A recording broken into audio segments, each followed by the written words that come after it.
Mr. Wen has been planning to seduce me for a long time. When Winnie was 25, her husband died. She became a young and beautiful widow. Just when she was feeling sad, her nominal brother Wen Qianzhou became agitated. Chapter 1. Brother, please kill me. Qianzhou died, and died miserably. The car had an accident on the viaduct and exploded on the spot, leaving no trace of his body. Winnie has been crying since she heard the news. She could hardly eat a grain of rice, and she was visibly thinner. Until today, Qianzhou's funeral was over. She took a taxi to the China bar and booked a private room. She wanted to numb the pain with alcohol. After drinking for an unknown amount of time, the door of the private room was suddenly pushed open from the outside. Wen Qianzhou, wearing a well-tailored black trousers, stood at the door. His tall figure blocked a lot of light from the corridor, and his always cold face was in the dimness, making it difficult to discern his expression. Winnie stood up from the sofa drunkenly, hoarsely, and was about to call him brother. Wen Qianzhou suddenly rushed up, held her back of the head with one hand, and leaned over to kiss her lips. Winnie felt her head buzzing. She stood there like a wooden stake. Her whole body was cold, only her lips were warm. Wen Qianzhou had said many things to her with his thin and stylish lips, telling her to eat well and tell her what the weather would be like tomorrow. Now, he was kissing her? Wen Qianzhou lifted his eyelids and looked at her deeply, but without saying a word, he tried to invade her lips and teeth. Winnie was shocked, looked away in panic, and took a step back. She was sober now, her face was pale, and she stammered, "Brother, did you recognize the wrong person? I am Winnie, your sister." Wen Qianzhou took a step forward, took her into his arms, and pressed her down on the sofa.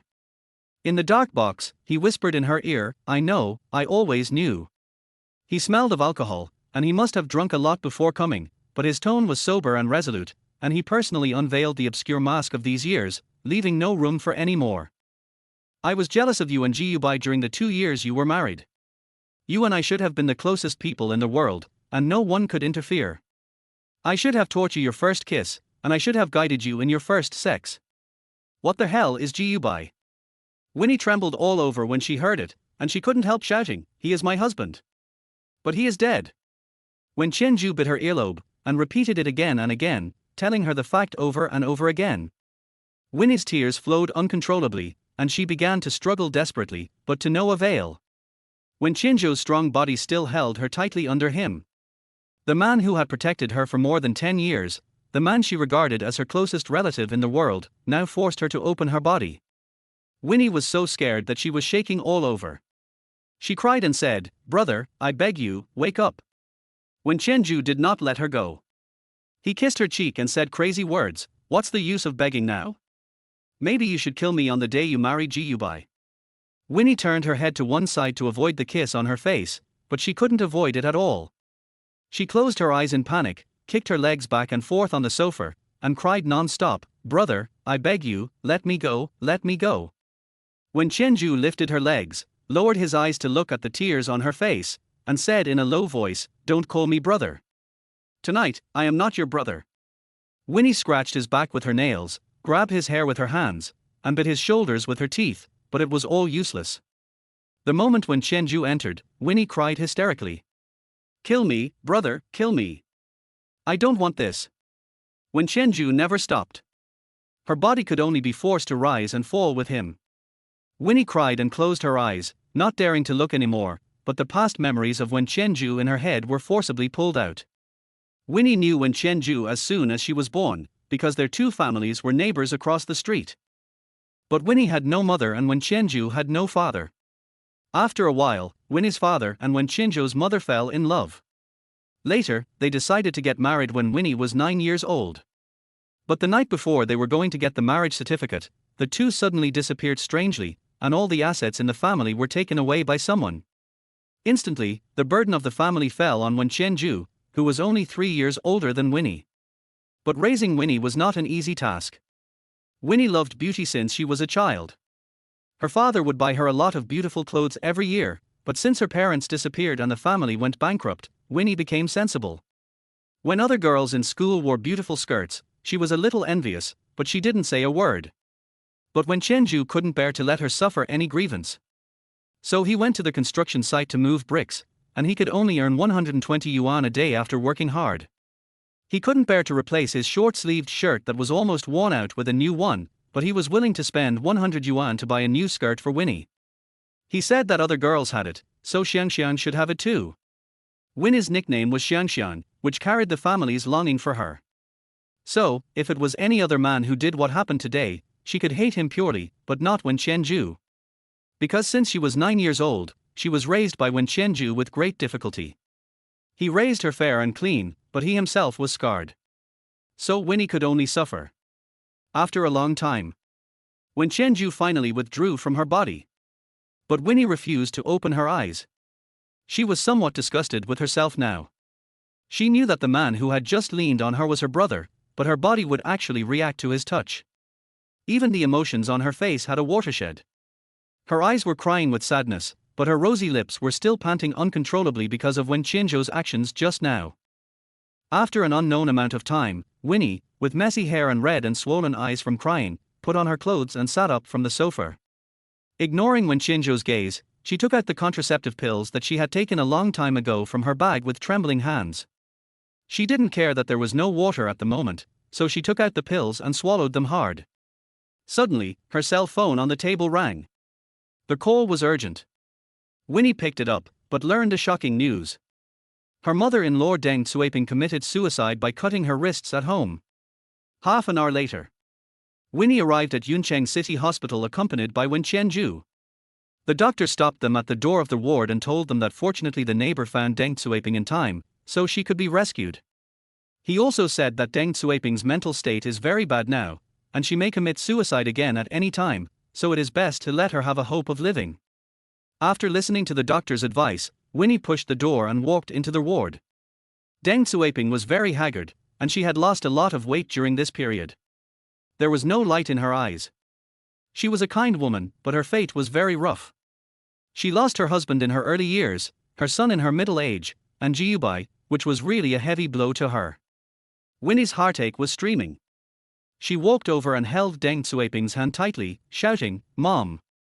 Deng Xueping slowly came back to her senses, looked at her, but didn't say anything. At this time, Wen Qianzhou, who was standing at the end of the bed, suddenly said, "Aunt Deng, you have to live well. Although Jiubai is dead, think about it. I've been pregnant for more than a month." Winnie was shocked. She turned her head and looked over, with confusion in her eyes. She's been pregnant for more than a month? How come she doesn't know? Really? Think about it, you've really been pregnant for more than a month. Deng Xueping, who had just wanted to die, suddenly burst into intense joy in her eyes. She held Winnie's hands tightly and trembled with excitement. Chapter 2. This is not incest. Winnie moved her lips, but she didn't say the denial after all. Because she remembered the doctor's advice just now, and she saw the expectation of life in Deng Xueping's eyes. So, she could only follow Wen Qianzhou's meaning, lied, lowered her head and whispered, "Yes, Mom, I am pregnant." After experiencing great sorrow and great joy, Deng Xueping finally fell into a deep sleep. Winnie turned around, took Wen Qianzhou's wrist, and strode out.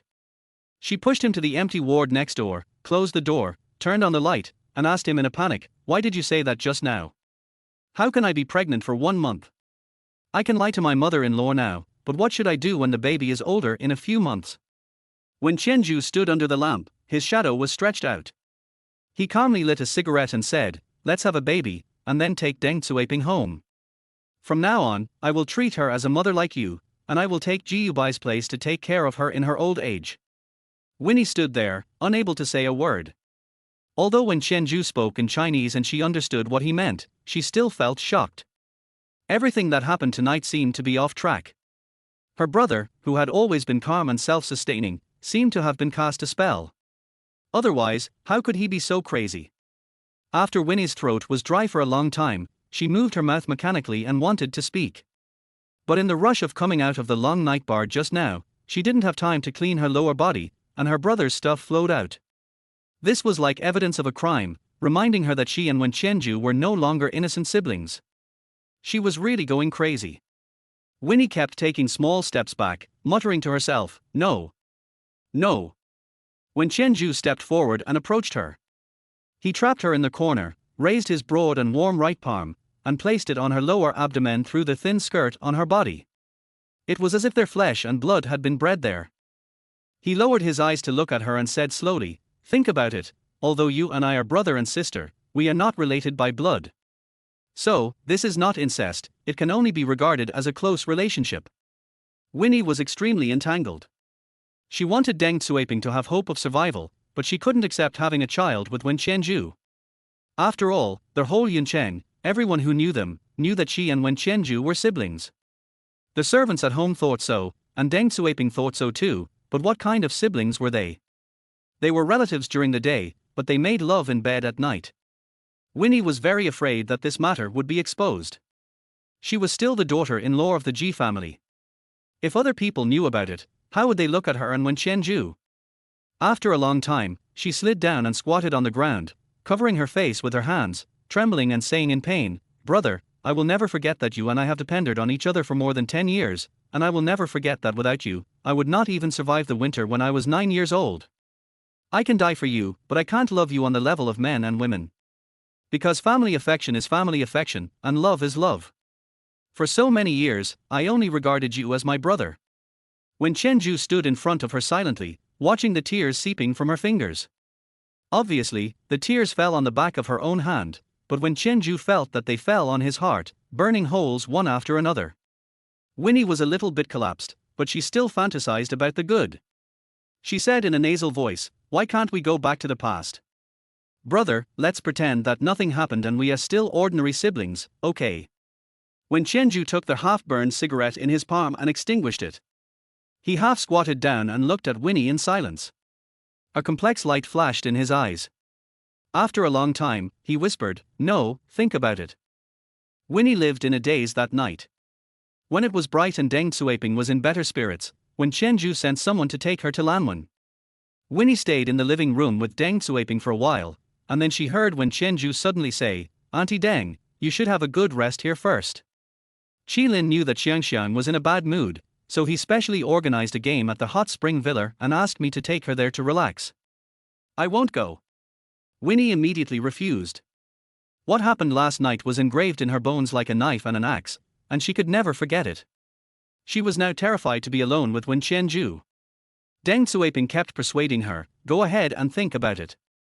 Relaxing your mind will be good for the fetus." Winnie pursed her lips tightly and refused to give in. But an hour later, she could no longer resist Deng Xiaoping's persuasion and finally got into the black car parked in the front yard. But as soon as the rear door was closed and the driver started the car, her left hand, which was placed at her side, was firmly grasped by someone. Winnie held her breath instantly. The driver was still there. As long as the driver looked back through the endoscope, he could see how intimate their hands were. How dare Wen Qianzhou do this? Chapter 3. Do you want to be in the same red book with your brother? When they arrived at the hot spring villa, Winnie's entire left hand was numb. Wen Qianzhou held it for the whole way and didn't let go until they got off the bus. On their way, Winnie made excuses many times to get off the bus halfway, but the driver only heard from Wen Qianzhou and didn't open the door for her. She could only be sent here in the closed compartment with a nervous mood. After getting off the bus, Winnie took a few quick steps and arrived at the box before Wen Qianzhou. After pushing open the door, she was stunned. Qilin is Wen Qianzhou's good brother. He loves to play and organize parties on weekdays, but Winnie didn't expect that he would find so many people this time, more than a dozen, both men and women. When Winnie was standing at the door and hadn't reacted yet, the group of people came up one by one, greeted her with concern, and said that they heard that she was pregnant, so they gave her gifts in advance. The car, house, jewelry, and clothes are all very expensive. Winnie was completely stunned. How did the news of her pregnancy spread so quickly? She was like being held here, and she could not explain the specific reasons. She could only be pushed step by step until she gave birth to the child 9 months later to meet everyone's expectations. At this time, her waist was hugged from behind. Wen Qianzhou took her and greeted the group of people with a smile, and walked in. Winnie was placed on the sofa in the corner of the box. Wen Qianzhou sat next to her and handed her a glass of lemonade. She reached out to take it, drank it silently, and listened to the chatter of others in the box. Soon, the topic was about Wen Qianzhou. A rich second generation laughed and teased in front of everyone, "Zhao Zhu, tomorrow is Kulan's birthday, don't you express your gratitude in advance?" Winnie raised her head and looked at the slender woman sitting diagonally opposite. That was Kulan. She knew her. Kulan is 28 years old this year. She is Wen Qianzhou's college classmate and they have been friends for many years. Since Wen Qianzhou started his business at the age of 21, Kulan has been working beside him and is his capable secretary for 7 years. Kulan is extremely sexy, and Wen Qianzhou is nearly 1.9 meters tall and strong, so everyone thinks that they are a good match and should stand together. Wen Qianzhou lit a cigarette and slowly exhaled white smoke, blurring his eyebrows and eyes, making it impossible to see his emotions. Kulan immediately picked up a grape and threw it at the rich second generation to shut him up. The rich second generation shrugged and smiled without saying anything. However, some people were happy to watch the fun. Seeing that they could not get any words out of Wen Qianzhou, they turned their attention to Winnie and asked her, "Think about it, sister, do you want Kulan to be your sister-in-law?" As soon as these words came out, the box became lively and people laughed. Winnie sat obediently, her 10 white and slender fingers still holding the glass of lemonade, and she answered obediently, "I listen to my brother." Seeing this, the others wanted to continue asking, but Wen Qianzhou, who had been silent just now, suddenly stretched out his hand to pull open the collar of his shirt, revealing a little wheat-colored skin. He said in a deep voice with a smile, "Don't bother her." Qi Lin, who was sitting on the other side of him, had sharp eyes and immediately caught him and asked, "Wait a minute. Pull the collar of your shirt to the left, why do I see a scratch? Who scratched you? Was it a cat, or?" He said halfway, but took the initiative to stretch out his hand to pull Wen Qianzhou's collar, and Wen Qianzhou let him show everyone the ambiguous woman's nail scratch. Seeing this, everyone couldn't help but make a sound of tut-tut. Qi Lin even accused Wen Qianzhou in public, "Your sister has been so sad recently, and you, as a brother, actually still have the mind to run out and have fun. You are so unreliable." Kulan, who was sitting diagonally opposite, scratched her palm with her nails. Her eyes were full of resentment and jealousy, but she lowered her head to hide it well. And Winnie, who was sitting next to Wen Qianzhou, blushed. For a long time. Winnie turned slightly sideways and said to Wen Qianzhou, "Brother, can you give me a room card? I want to go back and rest." Wen Qianzhou did not try to keep her, and asked Qi Lin for the room card and gave it to her. Winnie reached out to take it, got up and left by herself. After she returned to the room, she went to the bathroom to wash up first. About half an hour later, she came out wearing a lotus pink sling silk nightgown. She lifted the quilt, leaned against the head of the bed, turned on only one bedside lamp, picked up her phone and made a video call with Deng Xueping. Since she married Ji Yubai, Deng Xueping has always been very kind to her, treating her like her own daughter. Now, in the video, Deng Xueping is showing her 2 unfinished children's clothes. "Mom, don't sew anymore. It's not good for your eyes to sew at night. Wait, after the baby is born, just go to the maternity and baby store and buy it directly." Deng Xueping said, "It's okay. I'm not tired. The maternity and baby store bought it, and I sew it. Besides, I also want to find something to do, otherwise, I will always think of Yubai when I'm free." At the end, Deng Xueping's tone was a little choked. Winnie's nose was sour and sad because of what she said. She turned the camera and secretly wiped away her tears. Deng Xueping also hurriedly advised her to have fun in the hot spring villa, not to always think about her, and not to think about Ji Yubai anymore. It is most important to take good care of herself first and give birth to the child safely. Winnie nodded and said, "Mom, I'll remember that." Deng Xueping hung up the video call. After Winnie put down her phone, the sadness in her eyes did not disappear. She said she didn't miss Ji Yubai, but how could she not miss him? Ji Yubai was her first love. They met in college and had always had a good relationship. He was a very cheerful and sunny boy. The more she thought about it, the sadder Winnie felt. At this moment, there was a card swipe sound outside the door. Who would come in at this late hour? Winnie lifted the quilt and got out of bed. Before she reached the door, she ran into Wen Qianzhou, who came in. 2 buttons on his shirt were loose, his neck was faintly red, and his veins were bulging.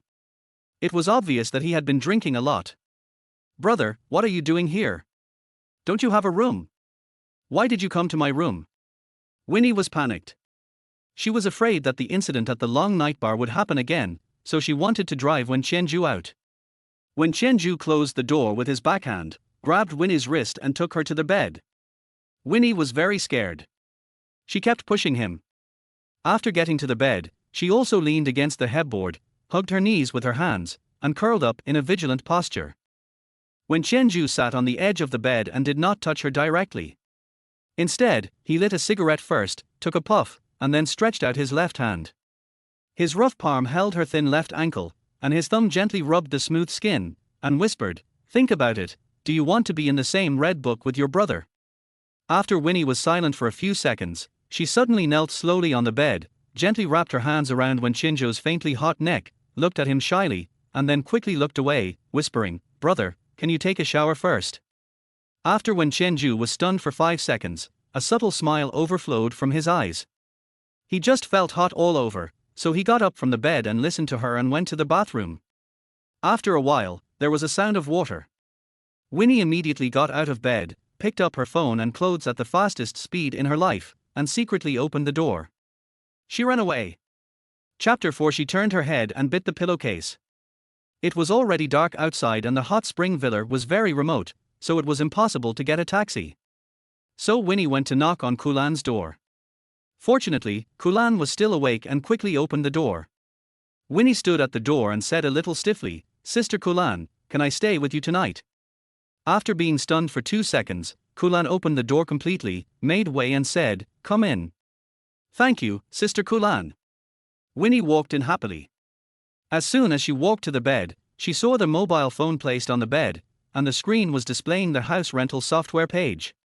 Winnie paused, an idea flashed through her mind, and she asked hurriedly, "Sister Kulan, do you want to rent a house?" "Well, the house I live in needs to be renovated for some reasons." "Then why don't you just move in with me? My brother bought a big house with a lot of empty rooms. They are empty anyway, so you can just move in. It'll be more lively with more people, and it'll be more convenient for you and my brother to communicate about work." Kulan stood at the end of the bed, her heart pounding. She suppressed her excitement and asked, "Is this okay? Will it be inconvenient?" "No, it's not inconvenient." Winnie smiled and looked very welcoming. Kulan lowered her eyes slightly, but she couldn't suppress the curve of her lips. She had liked Wen Qianzhou for 7 years, but in these 7 years, Wen Qianzhou had never shown any ambiguity towards her, which made her feel very lost. But now, there is a ready-made opportunity to have close contact with Wen Qianzhou in front of her, and she must not miss it. "Okay, I'll bother you guys then." Winnie sat on the bed and said with a smile, "It's okay." At this moment, there was a sudden knock on the door. Winnie panicked immediately. She crawled under the quilt and said in a low voice, "Sister Kellen, if my brother comes looking for me, just tell him that I fell asleep at your place." After she finished speaking, she lay straight on the bed with her eyes closed, as if she had been sleeping for a long time. The knocking on the door outside continued. Kulan walked over and asked, "Who?" "I." A low voice sounded. It was Wen Qianzhou. Kulan was somewhat surprised. She subconsciously smoothed her hair and adjusted her nightgown before walking over to open the door. In the dim light of the corridor, Wen Qianzhou was wearing a black bathrobe and standing at the door. His tall body blocked her view. Kulan was caught off guard and saw his slightly strong chest, which made her quickly look away and her ears turned red. "Is Winnie here with you?" the man asked in a calm tone, without any emotion. Kulan quickly responded, "Yes, Winnie said she would stay at my place tonight and she is asleep now." Wen Qianzhou was much taller than Kulan. He only needed to glance into the room to see Winnie lying on the bed with her eyes closed. At this moment, Winnie was very nervous. She dared not move, and her hands under the quilt were already oozing out a thin layer of sweat. She was hoping that Kulan would send Wen Qianzhou away quickly and never let him in. But, in the end, she didn't get what she wanted. "I have something to do with her." Wen Qianzhou only said this one sentence, and Kulan opened the door completely in a daze. The man walked in. His steps were very calm, and his slippers made no sound even on the thick carpet, but Winnie was so nervous that she subconsciously held her breath. When the man's hands lifted the quilt and placed them under her shoulders, neck and legs, Winnie used her terrible acting skills to slowly open her eyes, yawned slowly, pretending to have just woken up, and said in surprise, "Brother, why are you here?" "I'm sleeping at Sister Kulan's place tonight." Wen Qianzhou lowered his eyes to look at her, and continued the unfinished action just now, picked her up from the bed, and then walked out while accompanying her to act, "I have something to tell you, go back to sleep." At this point, Winnie could no longer struggle, for fear that if anything went wrong, Kulan would notice something. She could only say a brief goodnight goodbye to Kulan when she passed by her. Snap. Kulan's door was closed. They were the only two people left in this not-so-long corridor. Winnie was in Wen Qianzhou's arms, her whole body was stiff, she didn't even dare to look at him. Soon, there was another sound of doors opening and closing. Winnie was carried back to her own room by Wen Qianzhou and put on the bed. Winnie subconsciously sat up and wanted to crawl to the farthest place away from Wen Qianzhou, but as soon as her back left the bed, the light in the room was turned off by Wen Qianzhou. In the dark room, the man also got on the bed, put his arms around her waist from behind, and carried her back to the bed. The two bodies were transmitting warmth through two pieces of pajamas, appearing extremely intimate. Think about it, why are you running? The man's low and hoarse voice sounded in her ears, and Winnie was so nervous that her heart was beating wildly. She slowly opened her mouth, her throat slightly dry, the end of her voice trembling. Brother, you should go back to your own room. It was pitch dark at night and so quiet that not a single sound could be heard. The two of them were covered with a thick velvet quilt, but under the quilt, the man's hand, which was slightly calloused and still somewhat warm, was wreaking havoc. Tears instantly welled up in Winnie's eyes. She shook her head and struggled, trying to hide forward, but was easily pulled back by the man. Brother, no, you can't do this. Winnie refused with a sob, but her tone contained a hint of uncontrolled panting. Her two hands were also under the quilt, trying to push Wen Qianzhou's hand away, but no matter how hard she tried, it was in vain. Suddenly, there were two knocks on the door, accompanied by Kulan's voice. Xian, are you asleep? Your phone was left in my room. If you are not asleep, come and open the door for me and I will return it to you. Winnie's body tensed up instantly. She wanted to respond, to let Kulan go, and she would go get the phone tomorrow. But Wen Qianzhou's hand did not let her go. So, the words she was about to say suddenly changed their tone. Just before being heard by people outside, Winnie turned her head and bit the pillowcase. Her face was red, tears were streaming down her face, and she was trying hard not to let out a single breath. The knocking on the door outside was still intermittent. I don't know how much time passed, but when Winnie's brain was blank and lost for a moment, the sound outside finally stopped. Think about it. Wen Qianzhou's voice was hoarse. He called her name softly, kissed her hot cheek, helped her clean up, and then got out of bed to wash his hands in the bathroom. When Wen Qianzhou came out of the bathroom, Winnie had already fallen asleep. He walked over, stood by the bed and lit a cigarette, then leaned over to tuck the quilt for her. He saw her lips moving, as if she was whispering something. He bent over to listen, but only heard two words. You buy. Chapter 5. It's also good to be ordinary siblings. The next day, when Winnie woke up, it was already 10 o'clock in the morning. She sat on the bed in a daze, half wrapped with the quilt, as if she had not woken up yet. She turned her head left and right, but did not see Wen Qianzhou. She must have gone out long ago, but the ashtray on the bedside table was full of cigarette butts. Winnie got out of bed, washed and changed her clothes, then left the room and went straight to find Kulan. Today is Kulan's birthday. Qilin booked the entire third floor of the hot spring villa, invited famous chefs from 8 major cuisines, and specially had several boxes of good wine airlifted in from abroad, making the birthday party particularly lively and grand. At 7:30 in the evening, Winnie was wearing a white dress, with her honey-colored curly hair falling softly to her waist. She found a corner by herself, where the cat was secretly eating. At this moment, a gentle voice suddenly came from the front. Winnie. Hearing someone calling her name, Winnie slowly raised her head. The sofa she was sitting on was a little low, so her line of sight could pass over the man's brown leather shoes, his straightly ironed white trousers and white shirt, and finally, landed on the man's handsome face with a slight smile on it. Brother Julie. Winnie stood up and greeted him, holding a half-eaten cake. The young man in front of her, who was about the same age as Wen Qianzhou, was named Zhu Li, whom she met a year ago. Winnie is currently working as a toy designer in a company. A year ago, she designed a rabbit doll that was very popular among young people. Zhu Li's 16-year-old sister Zhu Mian, who suffers from congenital heart disease, is one of them. So, over the past year, Zhu Li sent many thank you letters to the company on behalf of his sister. Did I bother you? Zhu Liren lived up to his name, knowing his words and actions very well. No. Winnie put down the plate in her hand with a smile and asked him, is Mian Mian feeling better recently? Zhu Li shook his head and smiled, it's still the same. Winnie thought for a moment and said, the Rabbit Doll series is going to have new products. I'll take it to the hospital to see Mian Mian in a few days. People were chatting lively here, but on the balcony a few meters away, it seemed quite chilly due to the autumn wind. Wen Qianzhou was wearing a black suit and trousers and a costly watch. His knuckles were casually shaking a goblet of red wine. Behind him were distant mountains hidden in the fog. He seemed to be blending into the thick night. Kulan stood beside him, her eyes fixed on Winnie and Zhu Li, and said with a smile, Zhu Li is Yunqing's golden bachelor, with a good family background and good character. If he can develop feelings for Xiang Xiang, it would truly be a match made in heaven. Wen Qianzhou raised his head slightly, and the red wine flowed into his throat, bringing a slight coolness. His eyes were deep and he ignored Kulan. At this time, Winnie and Zhu Li also finished their conversation. Just as she was about to pick up the small cake she had not finished eating, she saw Kulan waving at her. Winnie glanced at Wen Qianzhou, who was next to Kulan, hesitated for 2 seconds, and then walked over. Happy birthday, Sister Kulan. Winnie clinked glasses with Kulan, but she was drinking lemonade.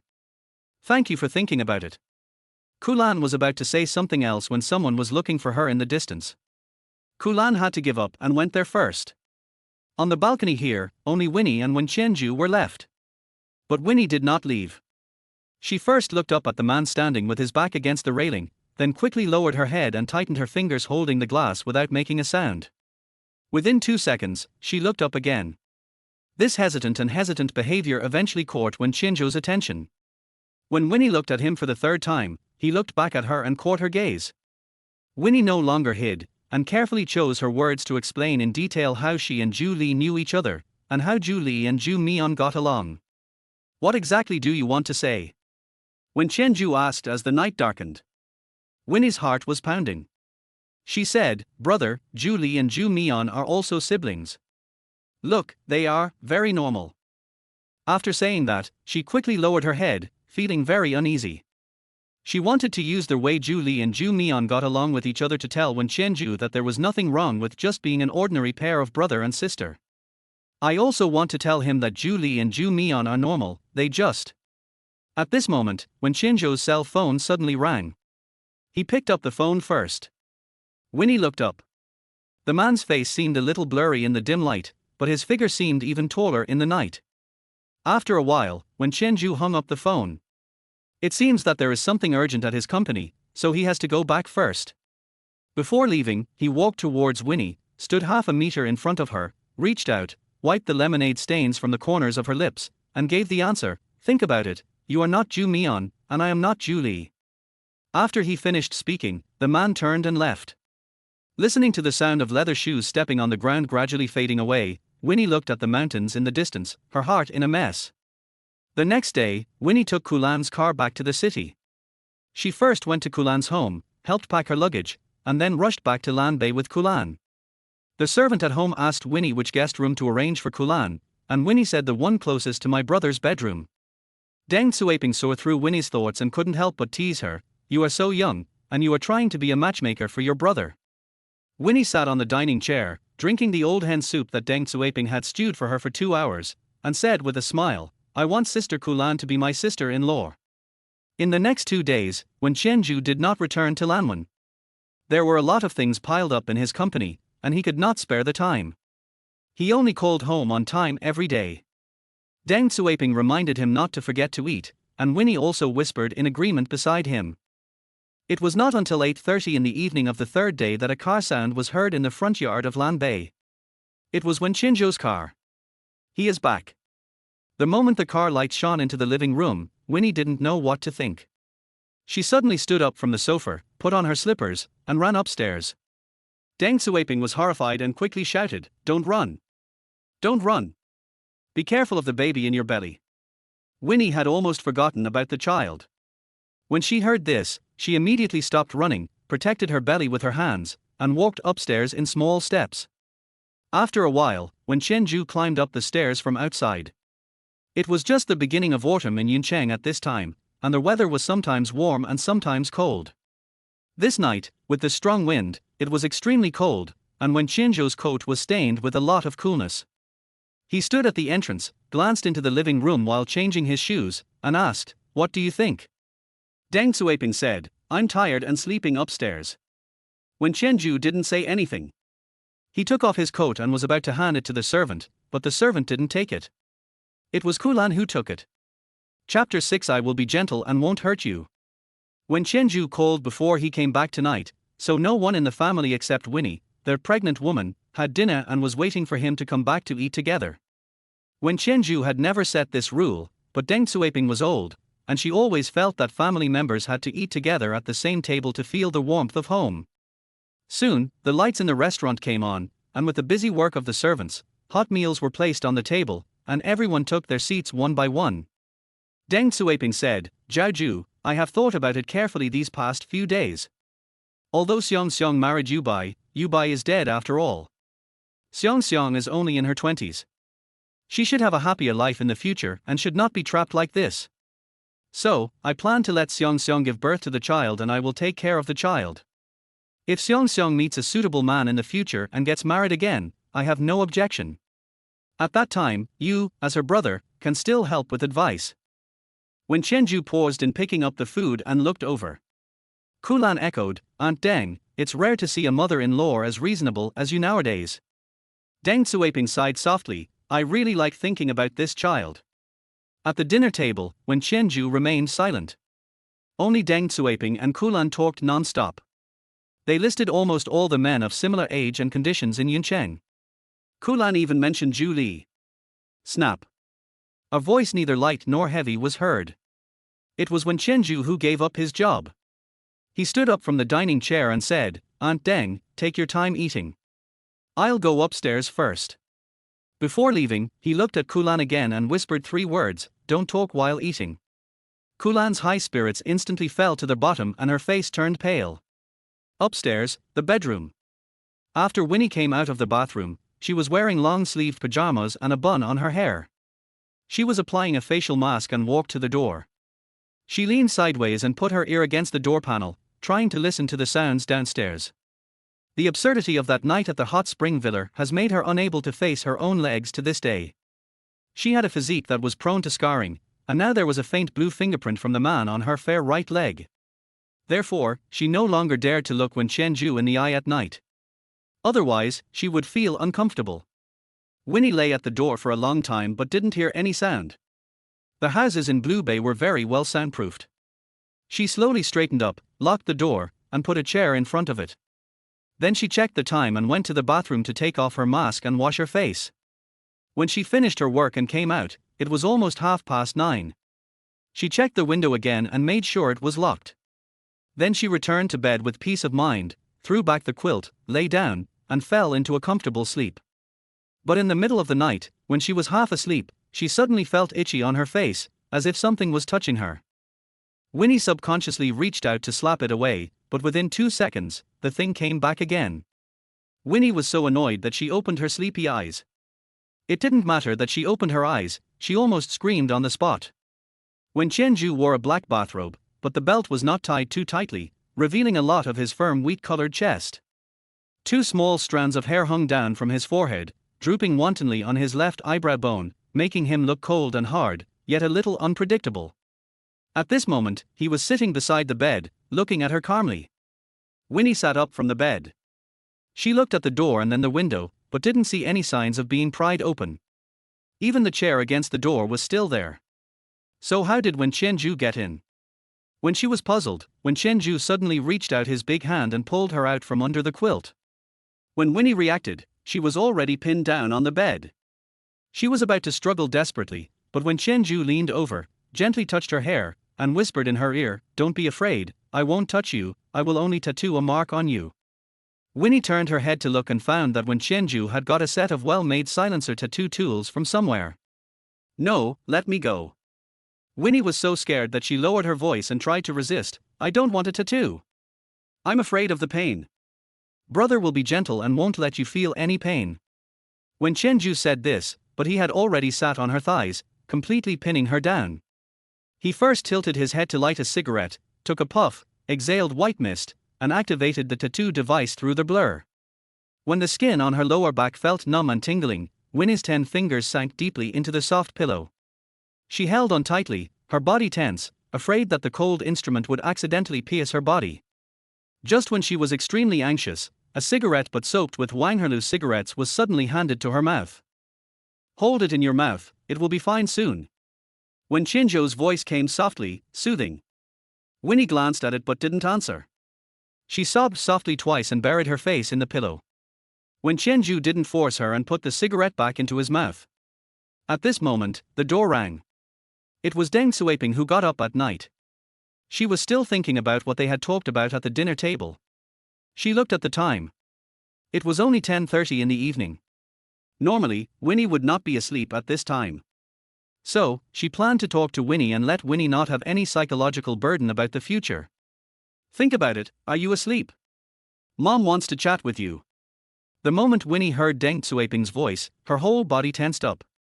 She quickly turned around, looking at Wen Qianzhou with tears in her eyes, and a hint of fear in her choked voice. "Brother, brother."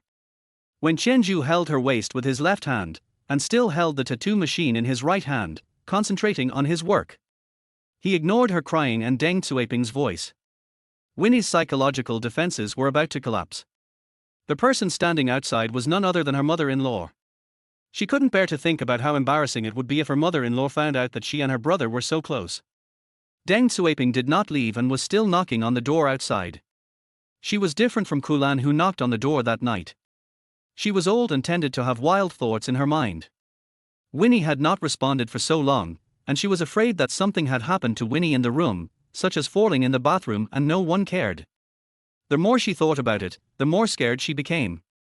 The force of knocking on the door gradually increased. The noise attracted the servants and Kulan from the house.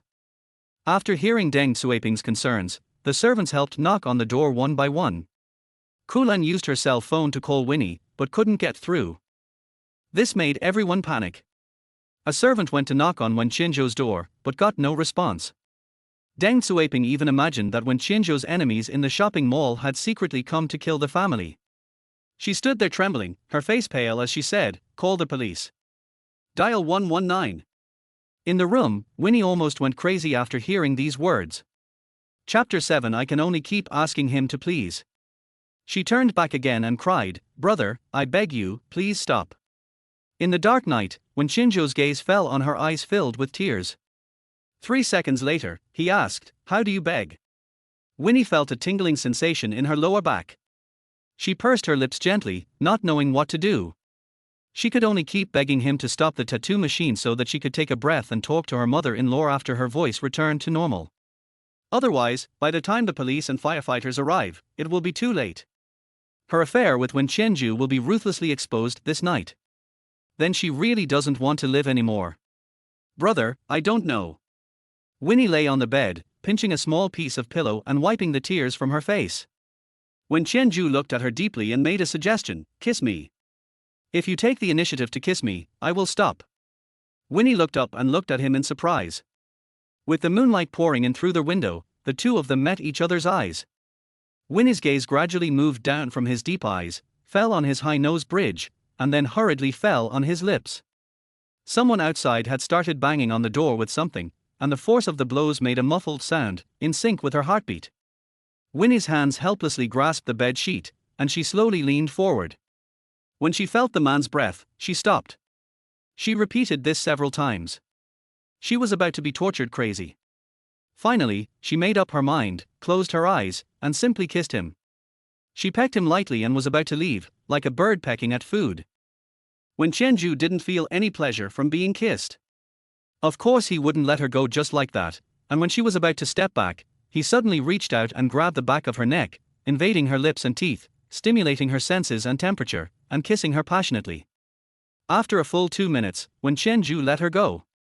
Winnie lay on the pillow like a dehydrated fish, gasping for breath. After a long time, she calmed down her emotions and voice, and replied to the outside, "Mom, what's wrong? I was sleeping just now." Outside the door, Deng Xueping felt relieved after hearing Winnie's response. She said, "Think about it, open the door and let me go in and take a look at you." As Winnie heard this, her eyes fell on the tall figure standing by the window smoking. When Qianzhou was still in her room, how could she dare to open the door? Winnie's grip on the bed sheet tightened. Mom, I'm so sleepy and too lazy to move. I don't want to open the door. Let's meet tomorrow morning, okay? This time, Deng Xueping didn't say much, just said, okay. After a while, the people standing outside slowly dispersed. It's finally quiet. After what happened, Winnie was extremely tired. She suddenly felt sleepy and her eyelids were so heavy that she couldn't open them. But she still tried to resist. She wanted to know how Wen Qianzhou got into her room. But after more than 10 seconds, she fell asleep on the pillow. The next day, Winnie woke up and found that Wen Qianzhou had already left. But her doors and windows were still locked, and her chair had not been moved away. Winnie held her aching lower back, got out of bed, put on her slippers, and searched the room bit by bit, but she still couldn't figure out how Wen Qianzhou managed to come and go so freely. She could only go to the bathroom to wash up first. But I saw the tattoo on my lower back. WZZ surrounded by roses. Winnie's face suddenly turned red. She only dared to take a look, then hurriedly put down the back of her clothes. After finishing her breakfast nervously, she drove straight to the tattoo shop, intending to have the tattoo removed. However, she was told that the pigment used for tattoos was very special. Unless the skin and flesh are dug out, otherwise never fade. Winnie was frightened when she heard this, so she had to leave the tattoo shop and continue driving to the company.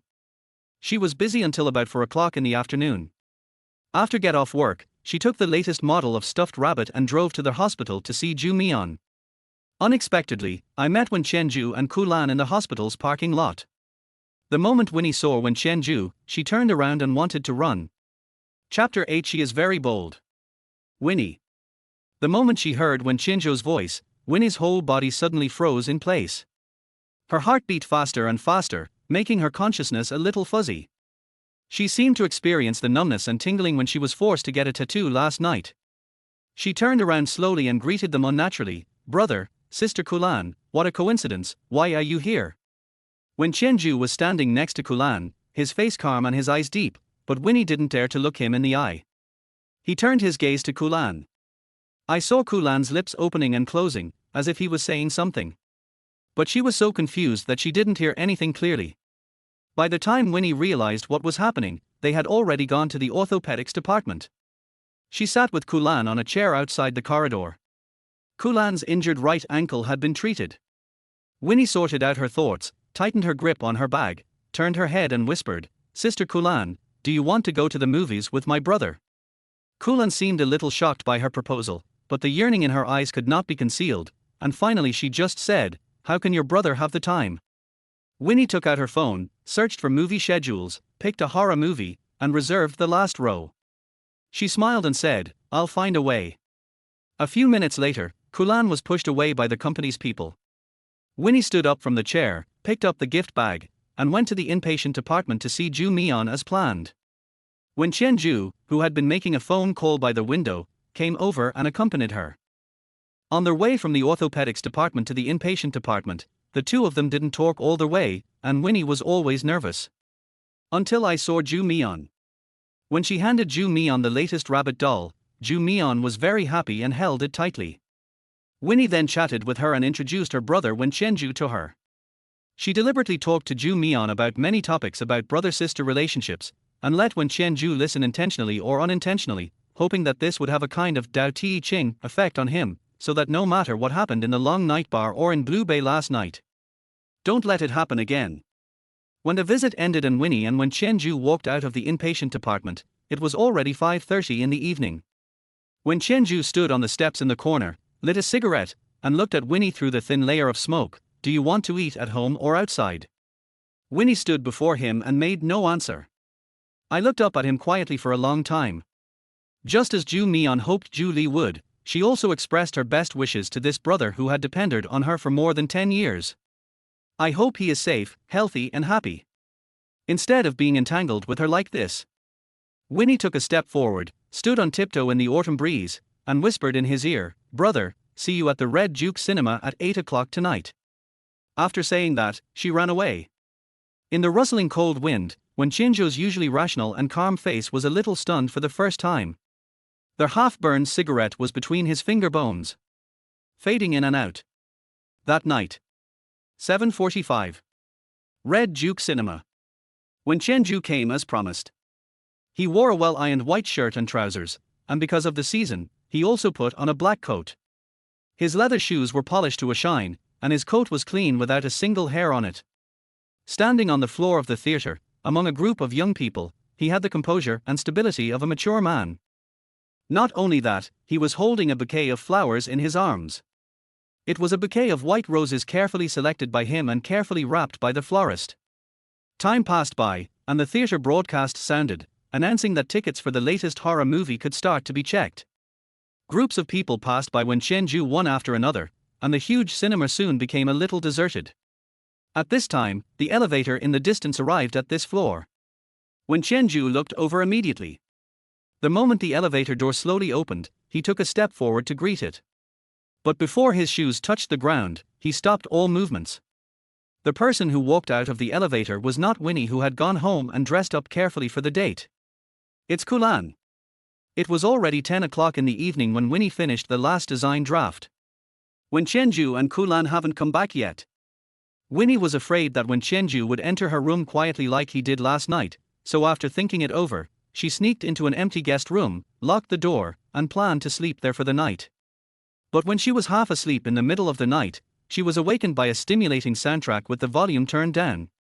Winnie opened her sleepy eyes and found that the projector above her head was running silently.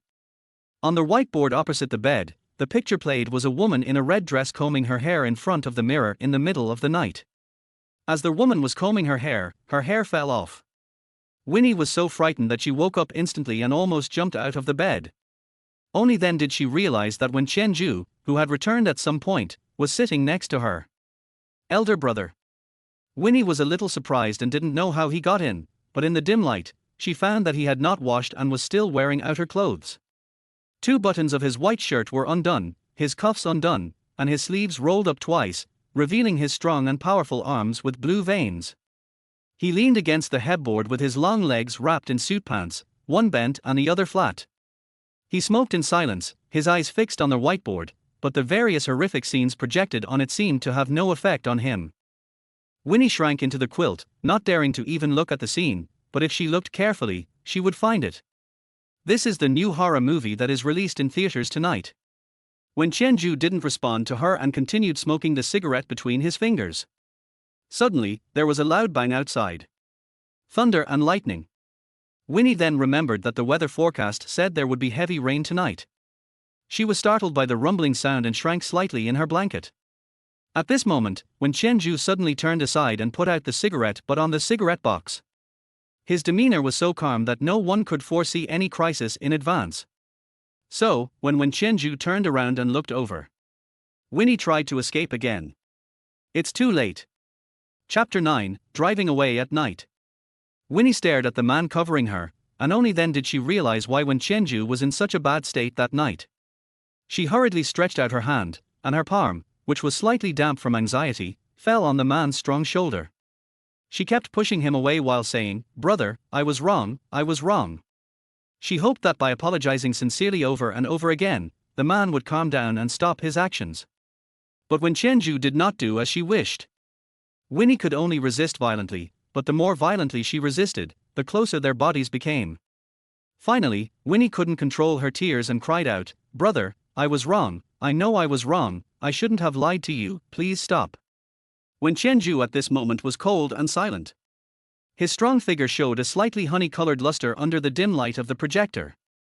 His deep eyes calmly looked at Winnie under him, flickering with strong and insoluble emotions. Winnie's voice became hoarse from crying, but her body was still trembling due to Wen Qianzhou, causing layers of numbness behind her tailbone. She once again reached out in panic, trying to cover the man's eyes. She was very afraid to look at him, but she didn't dare to touch his skin directly. She could only tremble slightly in mid-air as her body rose and fell. Wen Qianzhou lowered his eyes and looked at the woman under him, seeing her panic, helplessness, and fear. He picked up a bunch of wilted white roses, handed them to her, and asked in a deep voice, "Do you like them?" Winnie was crying so hard that she couldn't speak, she just kept shaking her head. Wen Qianzhou tightened his grip on the flowers, veins crisscrossing his body. Soon, the bouquet of flowers was scattered on the bed sheet, overlapping with Winnie's dress. He pinched her chin with his rough fingertips. His eyes were deep, but his face did not show any emotional ups and downs. He just pretended to be normal and said morbid words. Think about it, we are very close people. I share my happiness with you, and you should also share my pain. Winnie's eyelashes were wet with tears. She helplessly covered her eyes with her hands, trying to escape. But the man's deep warning voice rang in my ears. What happened tonight will not happen again. Winnie nodded with sobs, not daring to argue with him at all, but her consciousness gradually became blurred. The night is dark. I don't know how much time has passed. Winnie wakes up. Her hair was a little messy, her face was pale, and her eyes were swollen. She sat on the bed in a daze, her hands too weak to hold onto the quilt. She could only let it slide down little by little. However, her exposed skin was so dazzling. Her fair and smooth body was covered with numerous kiss marks, which were the marks left behind. Winnie whimpered softly in pain, and hurriedly reached out to grab the quilt, covering herself tightly.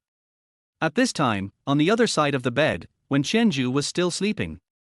The man lay on the pillow, his wheat-colored back bulging with strong muscles under the light, and one arm with blue veins was across her waist, filled with possessiveness. Winnie held her breath and looked at him quietly. Wen Qianzhou is a good person and should find a good woman in the future instead of her, a widow whose husband just died. What's more, she loves Jiubai. Winnie reached out carefully, took Wen Qianzhou's arm away, then wrapped herself in the quilt and got out of bed with weak legs. Leave the room. She returned to her bedroom upstairs, took a quick shower, changed into clean clothes, packed a small suitcase, and carried it, ignoring the heavy rain outside, holding an umbrella and avoiding everyone. He drove away from Blue Bay overnight. Chapter 10 Hiding from Me. In the next few days, Winnie hid in the company's staff dormitory and did not dare to return to Blue Bay. Even when Deng Xueping asked her worriedly why she wanted to move out, she just lied and said that it was convenient for her to work here. I didn't even dare to mention a single word about Wen Qianzhou. But starting from the fourth day, there were suddenly more people from Xinrui in the company. Xinrui is an internet company, her brother's business, and has nothing to do with their medium-sized toy company. Winnie felt something was not right, so she took a few days off and planned to stay in the dormitory. Hide this time away. But I didn't expect it. She had just woken up that afternoon. There was a knock on the door outside. Who is it? There was no peephole on the door, so she had no way of knowing who was standing outside. However, this was the company's dormitory building, so there would usually be no one else there. After waiting for a long time without any response, Winnie had to get out of bed and open the door. But as soon as she opened the door a little, she saw a familiar figure standing outside the door through the gap. It's Wen Qianzhou. Winnie suddenly came to her senses and subconsciously tried to close the door. But there was resistance from outside. It should be Wen Qianzhou pushing. Winnie almost leaned her whole body against the door and tried to close it with all her strength. She now had no idea how to face Wen Qianzhou, and she didn't want to meet him. The scenes that took place in the Blue Bay guest room that night were too clear. Can't forget. Winnie, get out of the way. From outside the door, a familiar low voice came, with a commanding tone. Winnie's face turned pale, and she deliberately pinched her throat to pretend to be stupid. I'm not Winnie, you recognized the wrong person. Wen Qianzhou didn't waste any more words with her. He simply increased the strength in his hands and pushed the door open completely. The room was so wide that you could see the end of it, and the air was filled with the scent of coconut milk that Winnie loved to spray. The white gauze curtains at the far end were half drawn, the warm yellow lights were on, lotus pink underwear fluttered in the wind on the balcony, various cosmetics and unfinished snacks were placed on the table, and the blanket was half draped over the chair and half hanging on the floor. Winnie, on the other hand, stood before him with her head lowered, at a loss. Don't meet his eyes. Maybe the atmosphere was too tense. A few minutes later, Winnie had to look up at the man who was much taller than her. She suppressed her panic, smiled, and tried to find a good excuse for her behavior. Brother, it's you.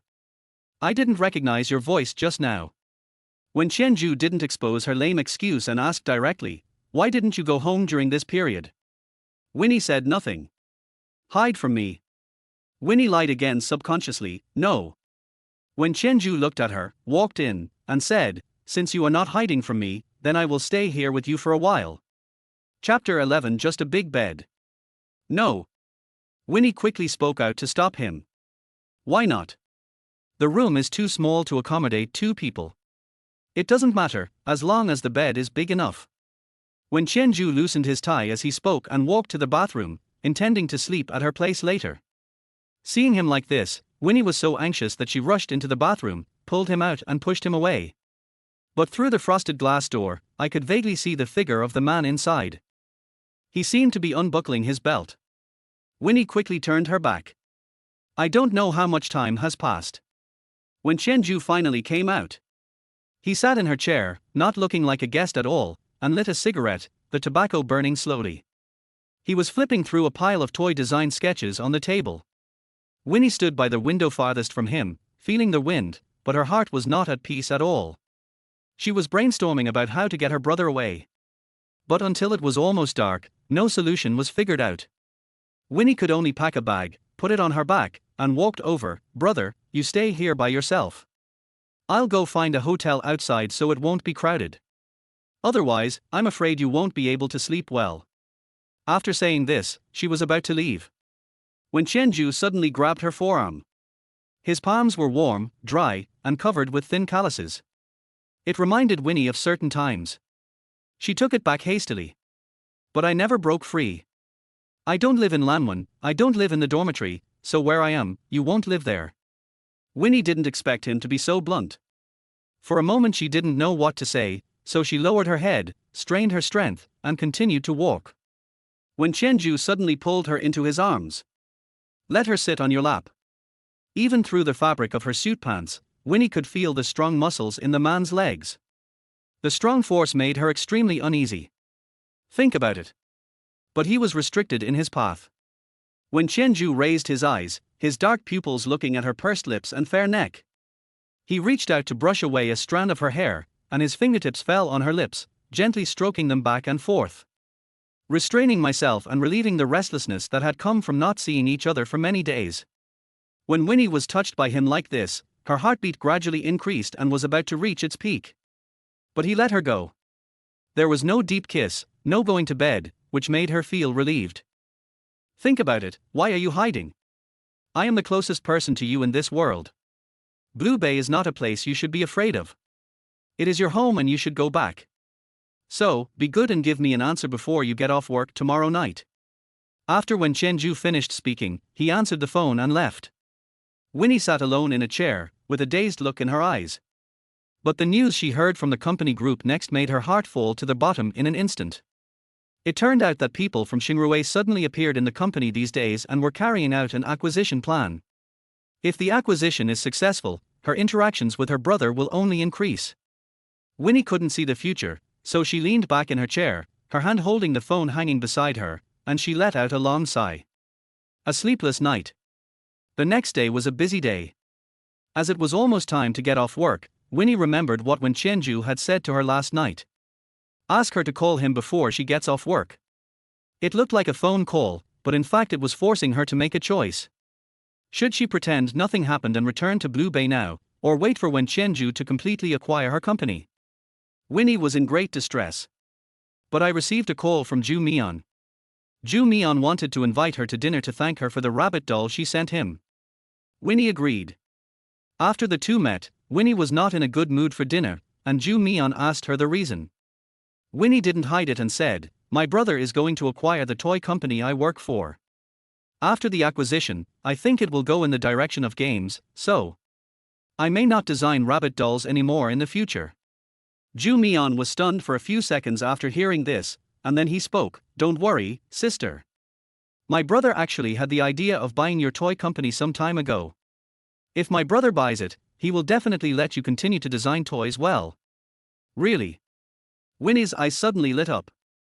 Chapter 12 3 Days, What Can You Ask For? Although Zhu Li and Zhu Mian are siblings, their growth trajectories are completely different from those of Winnie and Wen Qianzhou. Wen Qianzhou started his business from scratch, while Zhu Li was born into a wealthy family. The Zhu family is a large family in Yuncheng, with deep roots and great influence. If Zhu Li could acquire the company before Wen Qianzhou would probably not have thought about it anymore. After all, it is not cost-effective and not worthwhile to compete with the Zhu family for a medium-sized toy company. Zhu Mian quickly picked up the phone and said, "I'll call my brother right now." Winnie no longer had the heart to continue eating. She put down her chopsticks and looked at Zhu Mian, who was sitting opposite her, without blinking, her eyes full of anticipation. About 10 minutes later, Zhu Mian put down her phone. She smiled and said, "Think about it, sister." My brother agreed. He said that the fastest way to buy it would take 3 days. 3 days, Winnie silently recited these 2 words in her heart. While she was happy, she was also thinking about how to get Wen Qianzhou to agree to let her consider it for another 3 days. Although she hoped that Zhu Li would acquire the toy company, she did not want Wen Qianzhou and Zhu Li to meet face to face.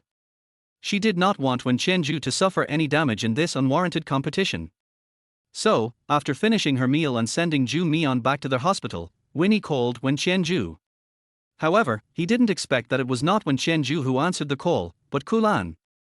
Think about it. Your brother is drunk, what's wrong, do you have something to do with him? At this moment, in the top floor suite of the Shanghai club, Kulan stood by the window holding a mobile phone, and looked back at the bed. Under the dim wall lamp, Wen Qianzhou was leaning against the head of the bed, the black tie around his neck loosened a little, his whole body was quiet with his eyes closed, emitting an aura that made people dare not approach, but under that intimidating magnetic field, there was a bit of attraction that made people want to touch. After hearing that Wen Qianzhou was drunk, Winnie's face showed more panic. If things were going as she expected, Kulan must be alone in a room with Wen Qianzhou at this moment. If Wen Qianzhou talked nonsense after getting drunk, wouldn't that be? Winnie was suddenly extremely nervous. She quickly stopped a car on the side of the road, got in and said, "Sister Kulan, I'll be right there." "No, you don't have to come. I can take care of your brother." Kulan spoke out to stop him. Winnie said, "It's okay. I'm already in the car and will be there soon." The call was hung up. Kulan's eyes fell on the screen of the mobile phone, her brows slightly furrowed, as if she was looking at Winnie, with a hint of reproach in her eyes, as if she was tactless. It was 9:30 in the evening when Winnie arrived at the top floor suite of the Shanghai club. Kulan opened the door for her with a gentle smile on her face. "Why are you here so late? Don't you have to go to work tomorrow?" "I have something to tell my brother." Winnie made up an excuse. After Kulan let her in, he closed the door and said, "If you talk to him now, he probably won't listen." Winnie listened to this and looked at the bed in the suite. Wen Qianzhou seemed to have drunk a lot today, and he slept very soundly without making any sound. But he usually doesn't drink like this, and given his current wealth, no one dared to persuade him to drink at the table. "Why did you drink so much?" Winnie was a little surprised. Kulan explained, "Several senior leaders from Beijing came and wanted to discuss cooperation with Xingrui. If it goes through, everything will be easy in the future. Your brother attaches great importance to this project." Winnie was sitting on the small sofa in the room. After hearing this, she nodded. Kulan said, "Okay, don't worry, your brother is fine. You can go to another room to rest. I will stay here with your brother." This is what Winnie feared the most. She said quickly, "No, Sister Kulan, you go to sleep. I'll go to the living room outside to do some work. Just let my brother sleep here by himself. We don't have to worry about him." After hearing this, Kulan stood there for a few seconds before saying, "Okay, I'm going to bed, and you shouldn't stay up too late." "No."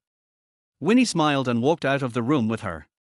Around 3 in the morning, when Qianzhou woke up, he first slowly sat up from the bed, reached out and tore off his tie, then rubbed his slightly sore temples, lifted the quilt, got out of bed, and planned to get a bottle of water from the refrigerator outside.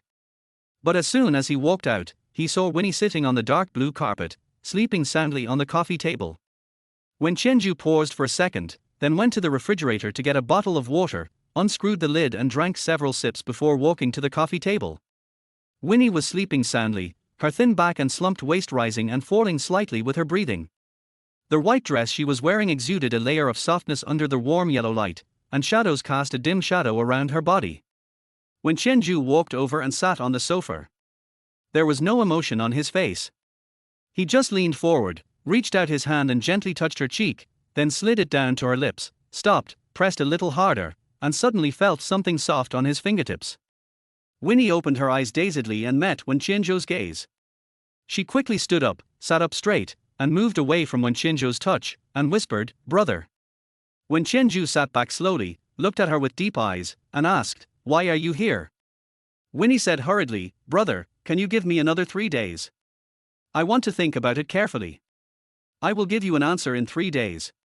If I decide to move back to Blue Bay, I will never move away casually in the future." In order to get Wen Qianzhou to agree to this, Winnie threw out a bait that looked big. Wen Qianzhou's expression was still unfathomable. He picked up the cigarette box and lighter on the coffee table, lit a cigarette, took a puff, exhaled the smoke, but did not respond. Winnie was getting a little anxious as she waited, but she didn't dare say anything for fear of being exposed. After a long while, Wen Qianzhou finally looked at her again, and his deep voice slowly rang out, 3 days, what can you ask for?" When Winnie heard this, her heart suddenly tightened. She was suddenly reminded of the night she was tattooed in Blue Bay. He also asked her what she wanted, and in the end, he asked for a kiss from her. What about this time? What can she offer? What does she have? The most important thing is what Wen Qianzhou wants. But Winnie felt that she couldn't give Wen Qianzhou what he wanted. I beg you." After thinking about it, Winnie could only say this dryly. Under the thin smoke, Wen Qianzhou's eyes were deep enough to make people feel a sense of crisis. His tall black shadow slanted down from the sofa, almost completely covering Winnie. Winnie's legs were a little numb from sitting on the carpet, but in such a scene, her heart began to beat wildly, and all kinds of nervousness, anxiety, and fear came one after another. At this moment, she just wanted to escape. Wen Qianzhou didn't give her this opportunity. He leaned over and put out the cigarette, then stretched out his strong and powerful forearm, grabbed Winnie's wrist, and instantly pulled her into his arms. When Winnie sat on the man's tight and strong thighs, her whole body was as stiff as a piece of wood. At this time, the deep and magnetic voice that belonged to Wen Qianzhou sounded hoarsely in her ears, "Think about it, take the initiative once." Chapter 13. He reacted almost immediately. Winnie was stunned when she heard this, but she quickly came to her senses and subconsciously struggled to get off the man. She didn't care about the 3 days, she just wanted to escape from this place. But just then, the door of the small bedroom rang. It was Kulan, who should have been fast asleep, who woke up at some point and pushed open the door.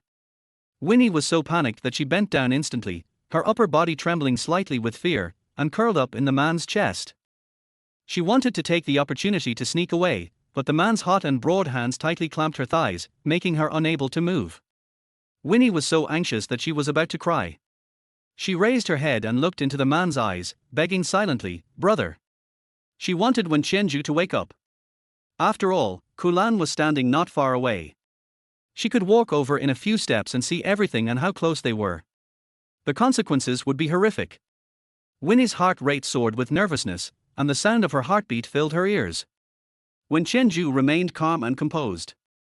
He still held her as he did before and pressed her on his thighs. At this time, Kulan, who was standing at the door of the small bedroom, was looking through the dim light in the living room at the man sitting on the sofa with his back to her. Because of the angle, she could only see the back of the man's head, the back of his neck, and his broad shoulders, which were slightly clad in black. This ambiguous night made Kulan have some other thoughts in her mind. She probed softly, thinking about it. "Why aren't you here?" Hearing that she was mentioned, Winnie hid in the man's arms and didn't even dare to raise her head. Her 10 fingers helplessly grabbed the man's shirt, and even her breathing became subconsciously cautious. Wen Qianzhou lowered his eyes and looked at her deeply. His right hand, which was placed on her leg, slowly moved up along the curve and stopped at her lower back. Seeing no response, Kulan slowly walked forward. On their way, she pretended to casually loosen the belt of her bathrobe. But after taking only 2 steps, she was stopped by the man. The man's voice, in the hazy night, exudes a deep and sexy tone. "Don't move." I don't know who this voice is talking about.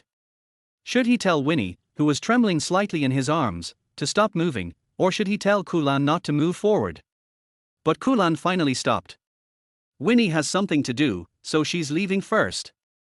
Wen Qianzhou responded. Winnie became more and more worried. The lie had already been told, and she absolutely could not appear in front of Kulan now. Otherwise, all previous efforts will be wasted. Kulan would also have doubts. Kulan was very happy to hear this. Winnie, the troublesome one, had finally left. So in this long night, she and Wen Qianzhou were the only ones left in this suite. Of course, she had to seize this opportunity and would not let it go easily. So, after thinking for 2 seconds, she tried to take a step forward again. The sound of slippers stepping on the floor was not loud, but every click hit Winnie's heart. She looked up helplessly, her eyes filled with tears of fear, and kept shaking her head at Wen Qianzhou, signaling him to let Kulan stop and not come over again. Wen Qianzhou remained calm, only his eyes darkened. His thin lips moved slightly and he uttered 2 words silently, "Take the initiative." Winnie panicked. She bit her lips and shook her head with tears in her eyes. Wen Qianzhou looked at her in silence. Kulan was also slowly approaching. In less than 2 seconds, Winnie almost died. She finally stretched out her trembling hand and placed it on the man's cold belt, trying to untie it little by little. "Don't come over." Wen Qianzhou finally spoke and stopped Kulan. Kulan stopped again. But she didn't give up and wanted to keep moving forward. "Go back." The man spoke again. This time, his tone was serious and cold. Kulan didn't dare to make him unhappy, but she didn't want to miss such a rare night. A single man and a single woman in the same room was a perfect time for passion. Thinking of this, she no longer cared about anything else. She suppressed her excited and hot heart and tried to move forward again. Hearing the sound of slippers stepping on the ground getting closer and closer, Winnie panicked. She tried to bend her waist and hide herself, but her face was unexpectedly pressed against the man's lower abdomen through the thin black shirt. Her hot breath hit it through the cloth. She noticed it and it made her blush. She wanted to avoid it, but she didn't know what to do. She could only subconsciously look up and look at the man above her again. In the darkness of the night, their eyes met again. Wen Qianzhou's eyes were exceptionally deep. Winnie was busy lying down and hiding, but she didn't notice how ambiguous her posture was at the moment. When the fabric of her skirt drooped, it could no longer cover her slender waist and full and round buttocks, and he could see all of this. Wen Qianzhou slowly stretched out his veiny hand, and gently moved his warm fingertips with thin calluses along the side of her neck, silently encouraging her, "Continue." After receiving these 2 words, Winnie's pupils dilated slightly. She couldn't believe that the man could remain so calm in such a critical situation. But Kulan's footsteps were still approaching, which made her panic. Her still trembling hands kept hovering over the man's belt, a few millimeters away, but she couldn't. But her hands were shaking too much, and she was caught off guard when her palm. Wen Qianzhou reacted almost immediately. He suddenly straightened his waist, the blue veins on the sides of his neck bulged suddenly, and the muscles all over his body tensed instantly. The palm of his hand that was around her waist could not help but tighten, making the soft skirt more and more wrinkled. He wanted to press her tightly in his arms, but the footsteps behind him were still approaching recklessly. He turned his head suddenly, his expression looked fierce under the light. "Go back." When Kulan heard this, she froze in place. Although she was still unwilling, under the man's cold gaze, her legs could not move forward. She couldn't completely anger Wen Qianzhou now. There was still time in the future, and she had to take it slowly. Otherwise, all the foundation she had laid for so many years would be wasted. Thinking of this, Kulan's nails dug deeply into her palms, and she turned around and was about to leave. But out of the corner of her eye, she vaguely saw a woman in Wen Qianzhou's arms. Who is it? Who seized the initiative? Kulan was filled with jealousy, forcing her to quickly guess the identity of the woman. But that night, the only women who entered the suite were her and Winnie. Could it be that? Chapter 14. Help me and I'll let you go tonight. Thinking of this, Kulan couldn't help but feel it was a bit ridiculous. She smiled and shook her head, reflecting on why she had that idea. Winnie and Wen Qianzhou are brother and sister. So, before leaving, she deliberately looked back again, but this time she only saw the man's back. Perhaps the lighting in the living room was too dim, so she must have seen it wrong. She comforted herself in this way. After a while, there was a slight sound of the door being locked. After hearing this, Winnie straightened up carefully, secretly raised her head from the man's left shoulder, and glanced across. After confirming that Kulan had returned to the room, her tense body relaxed and she slowly breathed a sigh of relief. But at this moment, Wen Qianzhou suddenly stood up, supported her hips with his strong arms, and carried her to the master bedroom. Winnie was stunned for a second, then quickly began to resist. Her hands kept pushing the man's strong shoulders outward, her back was leaning back, and her legs were kicking in the air. She wanted to break free from the man's restraints and escape from the suite immediately. Wen Qianzhou held her in his arms and walked a few quick steps, pressing her against a wall. His slightly hot and rough palm slid along the hem of her skirt and the smooth skin of her thighs, and slowly slid upwards. His deep and magnetic voice was a little hoarse, and he suppressed his desire and slowly said in her ear, "Don't want to go back to the master bedroom? Then stay here." His words were powerful and his hands moved decisively. Winnie's eyes fell directly on the tightly closed door opposite. It was too close to Kulan's room. As long as Kulan opened the door again, she would be able to see everything. Winnie's fingers were a little cold, and she hurriedly grasped the man's arm with blue veins across it. She was forced to temporarily give in. Her heart was pounding, and she couldn't speak clearly. She said with a trembling voice, "Let's go to the master bedroom." Wen Qianzhou looked at her deeply, but did not say a word and did not pause. He put his strong arms around her waist from behind, lifted her up easily, and took her into the room at the side. The doors opened and closed, and finally the door of the master bedroom was closed. Under the light of the dim yellow wall lamp, Winnie was pressed on the bed by the man before she had time to struggle. His hot lips had already covered hers, but he was not satisfied with this superficial pleasure. He kissed her deeply, but his hands were not idle. He kneaded the long skirt on her body in various ways, letting the snow-white fabric slide back and forth on her skin, revealing a piece and then covering it up again. His lust was roaring in the night. He quickly took off his black shirt and rested his strong chest with a burning temperature on her. His back muscles kept expanding and contracting as he bent over to kiss her. Winnie's eyes were misty. She raised her knees and tried to get up from under the man, but his strong and powerful thighs easily suppressed her resistance. She tried to lift her waist and sit up, but this posture only allowed the man to kiss her deeper. Winnie could not speak complete words when he kissed her, and could only utter fragmented sounds. The man's big hand bound her hands and pressed them against the bedside. With his other hand, he randomly pulled the drawer next to him. He took out a box of condoms, opened the box violently, took out one, tore open the package with his teeth, and handed it to her. His lips moved around her ears, kissing her gently, and his hoarse and sexy voice rang out softly, "Put it on for me." Hearing this, Winnie felt her scalp begin to numb, and the stimulated nerves spread along the body, all the way to the soles of her feet. She looked at the man's deep, lust-filled eyes, trembling all over and gasping for breath to stop him. "No." Wen Qianzhou glanced at her, but the lustful color in his eyes had not faded. He almost grabbed her gaze with his eyes and temporarily threw aside the torn condom in her hand. He held her soft hand. "Help me, and I'll let you go tonight." Chapter 15. There's no way to stop him. Winnie stared at the ceiling in a daze. Her heart seemed to have frozen at this moment and could no longer beat. She tried to pull her hand back, but he held it tighter. Wen Qianzhou's low and hoarse breathing lingered on her neck, and the breaths hitting it were hot and seductive. Along with his vague kisses, Winnie almost cried out in helplessness. "Elder brother." She called him, but couldn't stop him. Winnie didn't remember how much time had passed. She only knew that her face was getting redder and her heartbeat was getting faster and faster, until the man's body suddenly became tense. He covered her neck, his breathing became heavier, and her palm. Everything stopped. Wen Qianzhou kissed her hot cheek, then gently stroked her hair, and said in a deep and hoarse voice, "Xiong Xiong is so good." But Winnie couldn't bear to hear this. She turned over and lay on the bed, her face buried in the pillow, her hot breath hitting the pillow.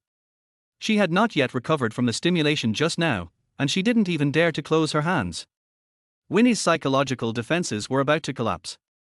After a long time, she finally regained her voice. "Do you agree to let me think about it for another 3 days?"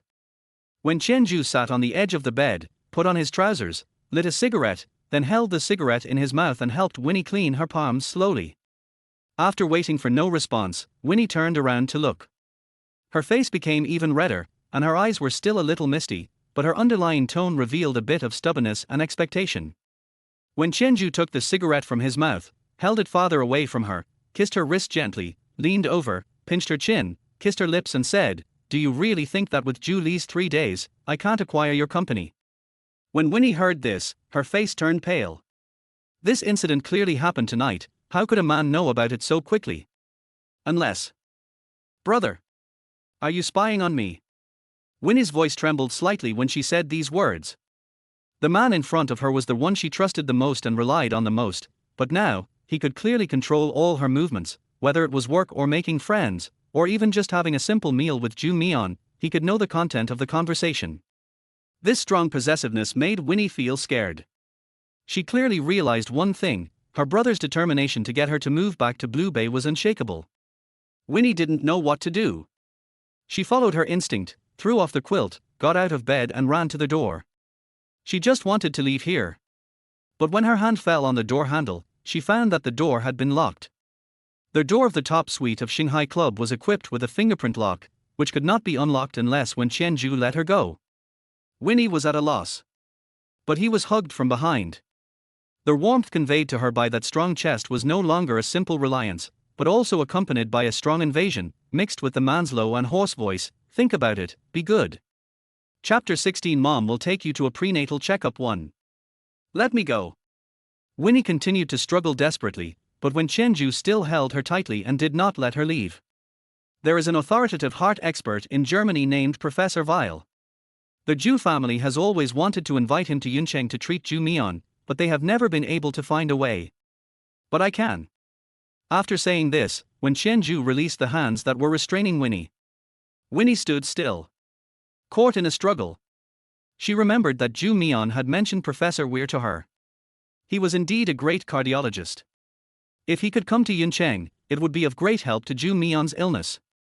But if she doesn't leave now, all her previous efforts to escape from her brother will be in vain, and she will have no choice but to move back to Blue Bay and continue to be entangled with him. But Zhu Mian is only 16 years old. There should be a brighter future. Winnie closed her eyes, feeling her heart sinking a little bit, and her tangled hands slowly losing strength. Turn around. He met eyes with Wen Qianzhou, who was sitting at the end of the bed. There was no more struggle or resistance. Wen Qianzhou was not at all surprised by her choice. He raised Winnie. He knew his temperament very well. Kindness is her weakness. The next morning, Wen Qianzhou sent a driver to take Winnie back to Blue Bay. Winnie dragged her suitcase and walked into the living room step by step. However, the air around her made her feel difficult to breathe and uncomfortable, as if she was back in a cage. Deng Xueping was very surprised to see her. She put down her teacup, got up from the sofa, walked over and asked, "Think about it. Are you planning to move back home?" Winnie tightened her grip on the luggage bar and nodded slightly. Deng Xueping smiled immediately. "It's good that you move back home, otherwise I will worry about you not having a good place to live and eat outside."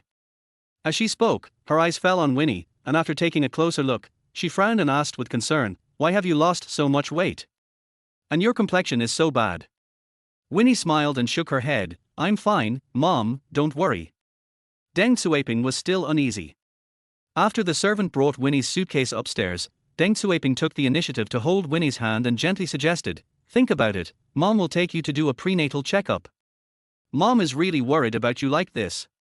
Winnie didn't expect Deng Xueping to suddenly have this idea. She was immediately panicked and quickly refused, "No, I'm really fine. I just need to rest at home." Deng Xueping was very stubborn. "Think about it, don't be afraid, it's just a checkup at the hospital. If everything is fine, then Mom will be relieved." Not only that, the servants of Lanwen also began to persuade them. Everyone said that you have to be more careful when you are pregnant. Someone's young wife didn't feel anything in the early stages of her pregnancy, but suddenly she miscarried. After hearing this, Deng Xueping was extremely worried. She asked the maid to get Winnie a coat, then she took her arm and, together with 2 maids, took her outside. Winnie held onto the cabinet at the entrance and refused to go out. But she had just had her period today and had no strength left in her body, so she was eventually dragged out by 3 people. Took the car to the hospital. Chapter 17. Mom will take you to a prenatal checkup too. She was sitting in the back car, with people on both sides of her. She held her cell phone tightly and called Wen Qianzhou. But it was Kulan who answered the phone. "Think about it, your brother is in an important meeting, what do you want?" When Winnie heard this, she hurriedly said, "Sister Kulan, please tell my brother that my mother is going to take me to the hospital for a prenatal checkup." She hoped that Wen Qianzhou would learn the news as soon as possible so that he could rescue her. Otherwise, if Deng Xueping discovered the truth, he would probably die suddenly in the hospital. Kulan frowned slightly when she heard this. She responded and hung up the call. However, he did not go directly into the conference room to tell Wen Qianzhou the news. She actually didn't like this about Winnie. Even if Winnie and Wen Qianzhou were siblings, was it necessary to tell Wen Qianzhou everything? It was just a prenatal checkup at the hospital, so she could just go. If she told him about such a small matter, after Wen Qianzhou got married, would Winnie still be like she is now, relying on her brother for everything and bothering him for everything? Would she still take her future sister-in-law seriously? Kulan stood at the door of the conference room, crossed his arms and snorted coldly. The black comfortable car gradually drove away from the long street of Lanwen and finally arrived at the municipal hospital at 9 o'clock in the morning. After Winnie got off the car, her face turned pale, not because of pain, but because of panic. With the help of Deng Xueping and the servants, she walked into the hospital helplessly. Register and queue up. Winnie sat on a chair in the waiting room, staring at the display screen on the wall in front of her. After 7 more people were examined, it would be her turn. Winnie was a little uneasy and she wanted to call Wen Qianzhou again. But he was stopped by Deng Xueping. It's just a prenatal checkup. Don't be afraid. Mom is here with you. Don't call your brother. He's probably busy. After hearing what Deng Xueping said, Winnie had to put down her phone temporarily. The other 2 servants chatted and laughed to ease the atmosphere, saying that Winnie and her brother had a very good relationship over the years, and the 2 had been used to relying on each other since they were young, and they probably wouldn't be able to change in the future. Deng Xueping also chatted with them, but Winnie's heart was still hanging in the air. She looked back at the elevator from time to time, expecting Wen Qianzhou to show up. For a long time. Only one person is left before it's Winnie's turn. She immediately stood up and said, "Mom, I want to go to the bathroom." Deng Xueping quickly stood up and said, "Mom will accompany you." "No need. I can go by myself," Winnie said as she walked towards the bathroom. Deng Xueping was worried, so she asked a servant to go with her. After Winnie got into the toilet cubicle, she immediately took out her cell phone and called Wen Qianzhou again. "Keep praying in your heart. Brother, please answer it." At the same time, in the Xingrui Group headquarters building, Kulan looked through the floor-to-ceiling windows at the man in a suit sitting in the main seat. After feeling the vibration of the phone in her palm, she lowered her head and hung up the phone without hesitation. It was almost 10 o'clock in the morning when Wen Qianzhou came out of the conference room. When Kulan saw him, she immediately walked up to him and handed him the phone, but she didn't mention a word about Winnie making several calls. Wen Qianzhou had something else to do later, so he had to have dinner with those leaders from Beijing. Because they were leaving by plane in the afternoon, this dinner could be considered as a farewell.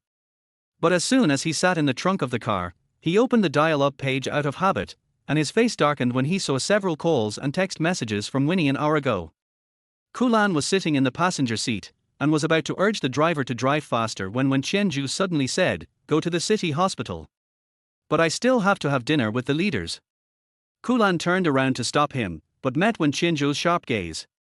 Kulan looked at his phone screen and her face suddenly turned pale. Although she answered the call for Wen Qianzhou, she couldn't delete the call records because she didn't know the password to unlock his phone. "Kulan, have you forgotten your identity?" In the closed carriage, Wen Qianzhou's voice was cold and his tone was serious, which made Kulan's face almost pale.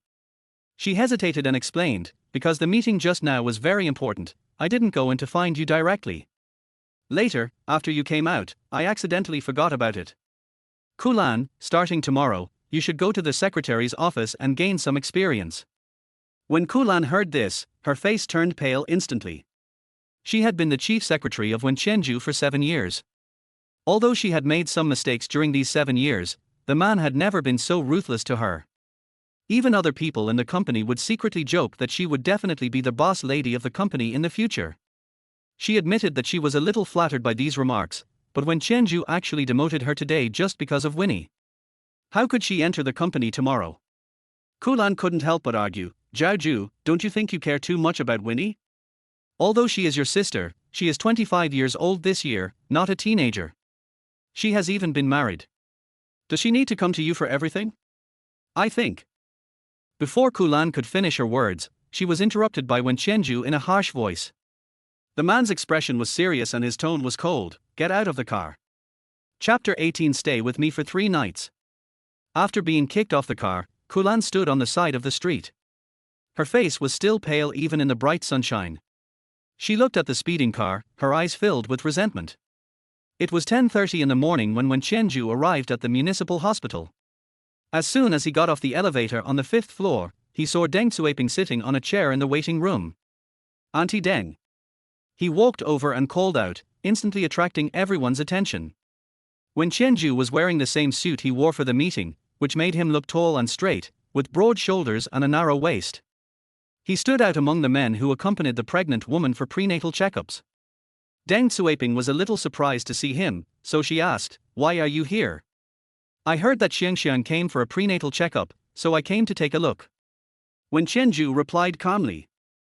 Deng Xueping said, "Hey, kid, you're busy at work, why did you come here specially? Just think about it, I'm here with you, you don't have to worry at all." At this point, Wen Qianzhou asked, "Think about it. Winnie was not sitting here. She had just stayed in the bathroom for a long time and came out after missing her number. She had to queue up again, so she had not been able to get checked until now." Deng Xueping pointed to the window at the end of the corridor, and when Qianzhou looked over, Winnie was wearing a beige long coat today, and her caramel-colored curly hair was casually tied into a low bun.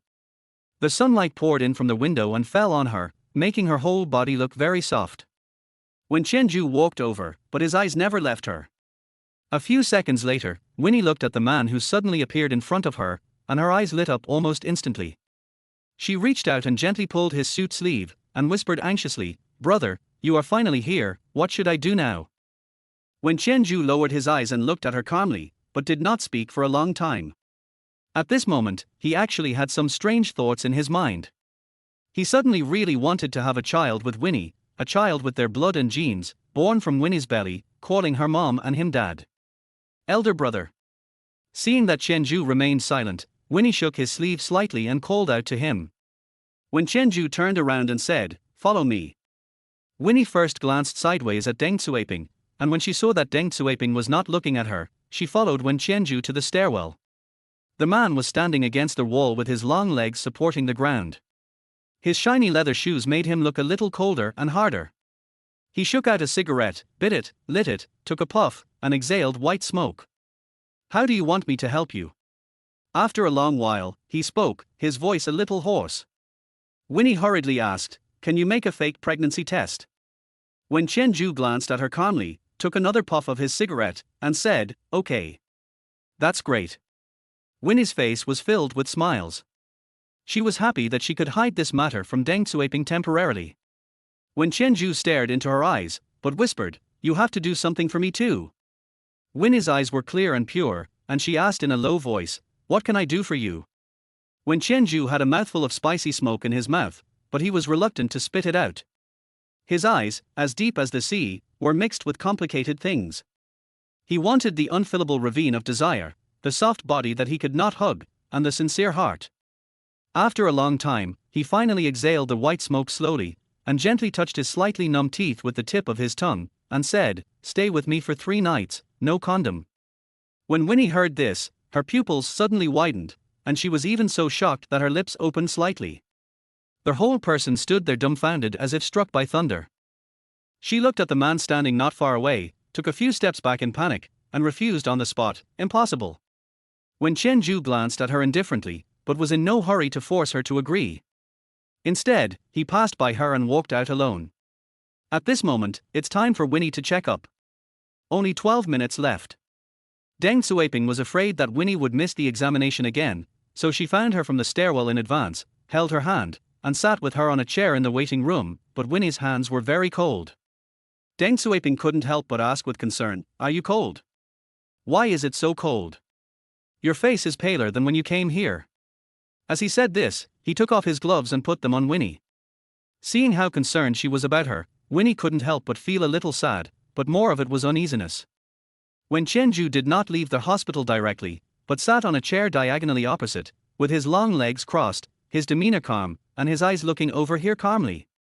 When Winnie looked up, their eyes met instantly, and Winnie immediately lowered her head in a hurry. She was still a little dazed by what Wen Qianzhou had just mentioned in the stairwell. "Mom, I still want to go to the bathroom." Winnie couldn't sit still. She stood up and wanted to leave, but was stopped by Deng Xueping. "Think about it, are you nervous? Don't be afraid, it will be your turn for the examination soon. Mom will go in with you later. You can go to the bathroom after the examination, okay?" Deng Xueping's gaze was so gentle that Winnie couldn't find any reason to refuse, so she could only sit back in her chair. But time was passing by, and in 7 minutes it would be her turn. Winnie made up another excuse. Mom, I suddenly remembered that there are some things I haven't dealt with in the company yet. I have to go back as soon as possible. Then let's wait until the examination is over before leaving. Deng Xueping said, her eyes full of worry. Think about it, listen to Mom, and finish the examination, okay? Otherwise, Mom will really be worried. At this time, the other two servants also came over to persuade. The three of them almost surrounded Winnie, each of them trying to comfort her and tell her not to worry. At this moment, even if Winnie wanted to leave, she couldn't. She could only look at Wen Qianzhou, who was sitting diagonally opposite her, from a distance through the gap between the two servants' standing bodies. The man's expression was still calm. He just raised his watch, pointed the dial towards her, and said silently, 1 minute. As the time got closer, Winnie's heart almost jumped out of her throat. At this moment, her name popped up on the top line of the display screen on the opposite wall. It was her turn to be examined. Chapter 19. Her brother got drunk and asked her to pick him up. Deng Xueping also saw it, so she stood up and tried to help her up. Winnie looked at her mother-in-law's face, which was extremely pale. Her lips moved but no sound came out. His butt was almost firmly seated on the chair, not even lifting up. She was still taking a long time to enter the examination room, so the nurse couldn't help but come out to urge her. In an instant, everyone's eyes turned over. At this moment, a soft voice suddenly came, think about your sister. Winnie immediately turned her head to look, and saw Zhu Mian standing not far away. She had a smile on her face and said as she walked towards them, Xiangxiang, what a coincidence. I came to visit my second uncle's cousin today, and I didn't expect to run into you here. Winnie looked at her, and suddenly an idea flashed in her mind. She almost immediately broke free from Deng Xueping's hand, stood up and walked quickly towards Zhu Mian, with her back to the others. She kept blinking at the little girl in front of her and said in a very soft voice, help me. I don't want to be examined. Zhu Mian was a smart child since she was young. She was stunned for only a second, then she closed her eyes and pretended to faint in front of everyone. The maid who accompanied Zhu Mian almost screamed when she saw this, and she immediately called for a doctor or nurse. The entire waiting room was instantly in chaos. The nurses lifted Zhu Mian onto a stretcher and pushed her to the emergency room. Winnie looked back at Deng Xueping, who was still a little stunned, and quickly explained, Mom, Mian's heart is not in good condition. I'll go over to check on her first. After saying that, without waiting for Deng Xueping to react, Winnie hurriedly followed the group of nurses pushing Zhu Mian and left the 5th floor. About a minute later, the door of the emergency room opened and Zhu Mian, who had fainted just now, slowly opened his eyes. The doctor immediately asked her where she felt uncomfortable. Zhu Mian just smiled and said, I didn't eat anything this morning. Maybe I have low blood sugar. After hearing this, the doctor still gave her a full examination and only left the ward after making sure that there was nothing wrong. And at this moment, a full hour has passed. There was a long queue in front of Winnie. If she continued to wait like this, she would probably not be able to get the examination until after 2 o'clock in the afternoon. She suggested, Mom, I'm a little tired today, why don't we go home first, okay? Seeing that her face looked really bad, Deng Xueping sighed softly. Although Wen Qianzhou is also in the hospital now, as long as Wen Qianzhou says hello to the hospital, Winnie can be checked first. But Deng Xueping is unwilling to do so. She is a simple and kind woman who does not like to abuse her privileges. What's more, the pregnant women who are ahead of Winnie have been waiting for a long time. Winnie continued, Mom, you and the servants go back to Blue Bay first. I'll stay here with Mian, and I'll go back by myself later. After thinking for a few seconds, Deng Xueping said, think about it. How about getting a ward in the hospital first, where you can rest for a while, and then do the checkup in the afternoon? If you don't do a checkup, Mom will be worried. Winnie looked at the deep worry in Deng Xueping's eyes and was speechless for a moment. Her hands hung at her sides, a thin layer of sweat already seeping out of the palms, but she didn't know how to persuade him anymore. Deng Xueping, however, promptly asked the servant to go out and get a ward. Winnie quickly stopped her, Mom, no need. Really no need. The wards in the hospital are very crowded, how can we just open them up? Let's go home today. I'll have a day off the day after tomorrow, Saturday. I'll come and have a checkup with you then. Is that okay? Winnie really had no choice but to postpone it for the time being and think of another solution on Saturday. Deng Xiaoping hesitated for a few seconds after hearing her say this.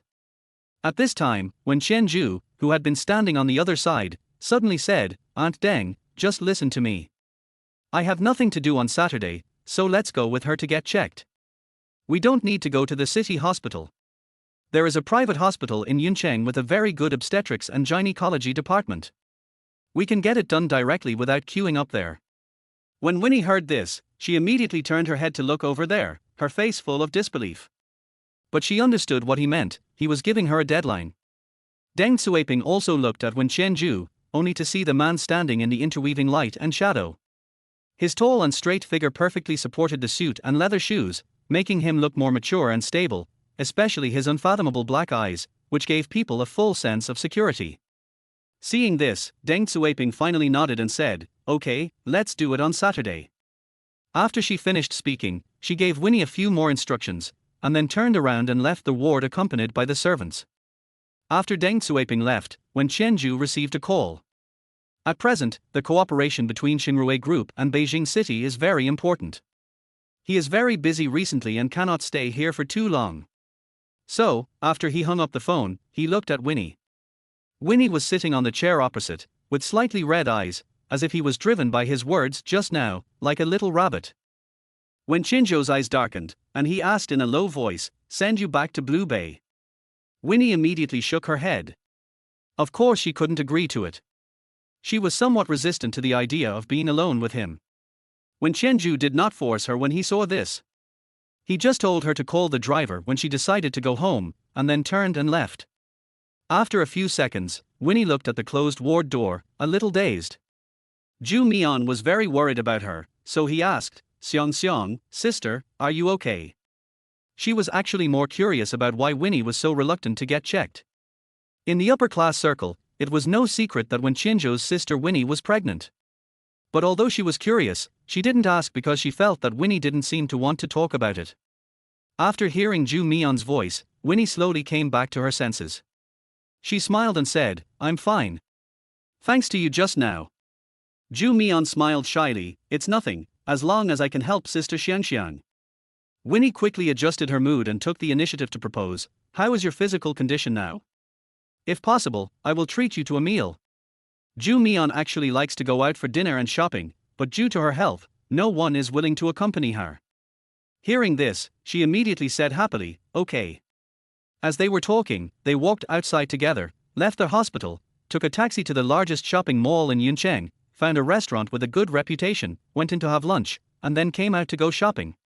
After the two finished shopping, at about 2:30 in the afternoon, Winnie took a taxi and sent Zhu Mian home first. Then, when she was about to ask the driver to take her back to Lanwen, her cell phone suddenly rang. It was the driver at home, Uncle Wang, calling. As soon as she pressed the answer button, she heard Uncle Wang talking to her. Her brother was drunk and asked her to pick him up. Chapter 20, The Rear Compartment with the Partition Raised 1. Of course Winnie didn't want to go. She didn't even dare to approach Wen Qianzhou when he was sober, let alone a drunk Wen Qianzhou. So she asked Uncle Wang to send him home directly, but Uncle Wang said that the hotel where Wen Qianzhou was having dinner was a membership-based hotel and he couldn't get in. Winnie wanted to ask where Qi Lin was and if he could help send Wen Qianzhou home if he was free, but she was told that Qi Lin was on a business trip. Winnie had no choice but to ask again if Sister Kulan was there. After pausing for 2 seconds, Wang Bo told her about Wen Qianzhou scolding Kulan in the car that morning. Hearing this, Winnie tightened her grip on the phone. She knew that Wen Qianzhou was talking about Kulan because of her, which made her feel a little guilty. So after hesitating for a few seconds, she spoke, Okay, Uncle Wang, I'll be there right away. After all, Wen Qianzhou is her brother, and she can't really just leave him there when he's drunk. At 2:50, Winnie arrived at their hotel and went in to pick up the drunk Wen Qianzhou. After Wen Qianzhou left their hospital in the morning, he went to their hotel to have dinner with the leaders from Beijing. He wanted to expand the market in Beijing, which was actually quite easy, but what he wanted was not just a simple entertainment business, but a deep business in cooperation with the higher-ups, so some relationships and connections had to be opened up. Winnie felt sorry for him when she saw him like this, so she helped him into the back of the car, hesitated for 2 seconds, and then got in as well. The drive back to Blue Bay was quite long, and Winnie was afraid that he would get so drunk that he would accidentally fall and hit his head on the road, so she didn't sit in the passenger seat, but chose to stay and take care of him. Soon, the car door was closed and the driver, Uncle Wang, started the car. But in the 3rd second when the black car moved forward, the drunk Wen Qianzhou suddenly opened his extremely deep black eyes. His hot right hand held Winnie's left hand tightly, while his left hand pressed the button on the side of the car to raise the partition between the front and rear compartments. When Winnie saw the partition slowly rising, her eyes widened. She had only one thought in her mind: regret. I regretted sitting in the back car. Sure enough, she suddenly felt a force at her lower back. The man easily picked her up and she sat diagonally on his thighs. The touch under her buttocks made her suddenly recall the scene at the Shanghai club that night, so ambiguous and so hot. Brother. Winnie lowered her voice for fear that Uncle Wang in front of her might hear her. She looked at the man who was so close to her, but she only saw him loosen his black tie with his hand, revealing a little bit of his neck with blue veins. His whole body was hot now, mixed with a strong smell of alcohol. He leaned close to her and whispered in her ear, "Are your hands still sore?" When Winnie heard what he said, a blush quickly rose on her face. Obviously, he also remembered that night. "Let me down quickly, I feel uncomfortable like this." She struggled on his legs, trying to get back to her seat. But Wen Qianzhou did not let her go. His bony fingers were slowly unbuttoning the white shirt she was wearing. Her shirt was quite tight, showing off her curves nicely. The hem was tucked into her hip skirt, but he pulled it out little by little. His low and hoarse voice still lingered in her ears, and he deliberately asked, "Where do you feel uncomfortable?" Chapter 21: The rear compartment with the partition raised too. Winnie's eyes turned red with anxiety. She couldn't help but stretch out her hand, trying to stop him, but his big hand was so powerful that he could always push her away easily. She could only whisper with a trembling voice, "Wake up, we are in the car."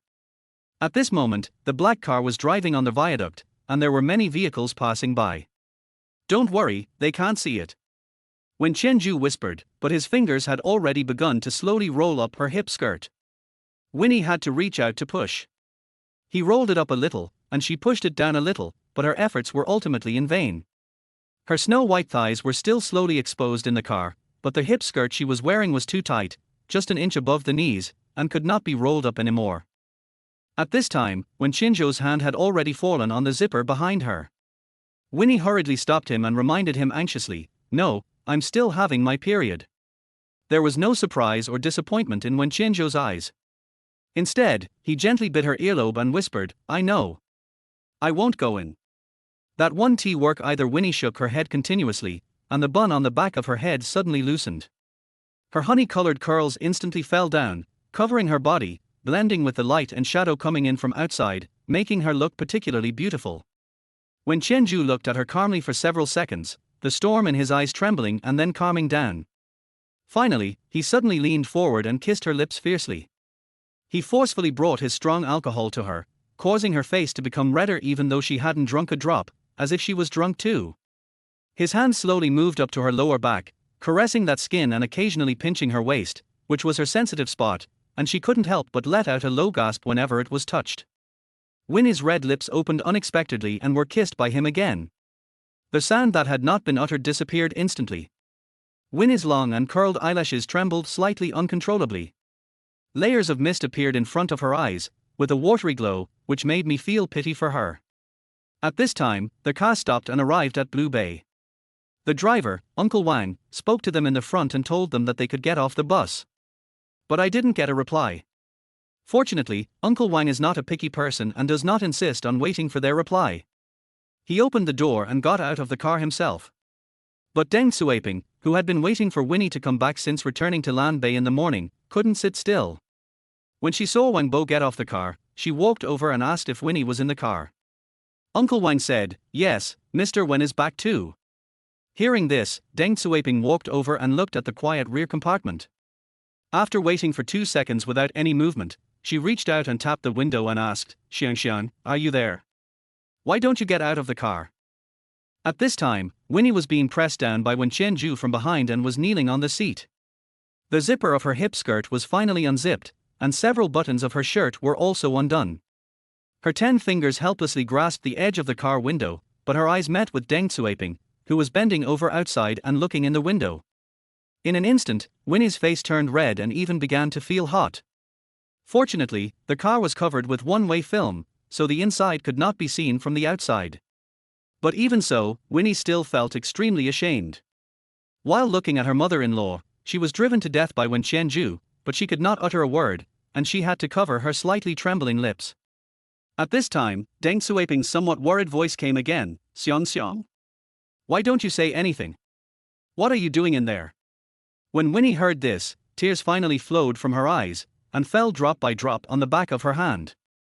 Her breathing gradually became rapid, but she tried her best to restrain herself and endure it. When Qianzhou suddenly came up from behind, and his low, magnetic voice rang in her ears, "Tell her what you are doing." Chapter 22. She choked and urged him to hurry up.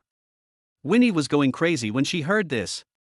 Of course she was unwilling to do that, but she couldn't help but tighten her fingers on the windowsill.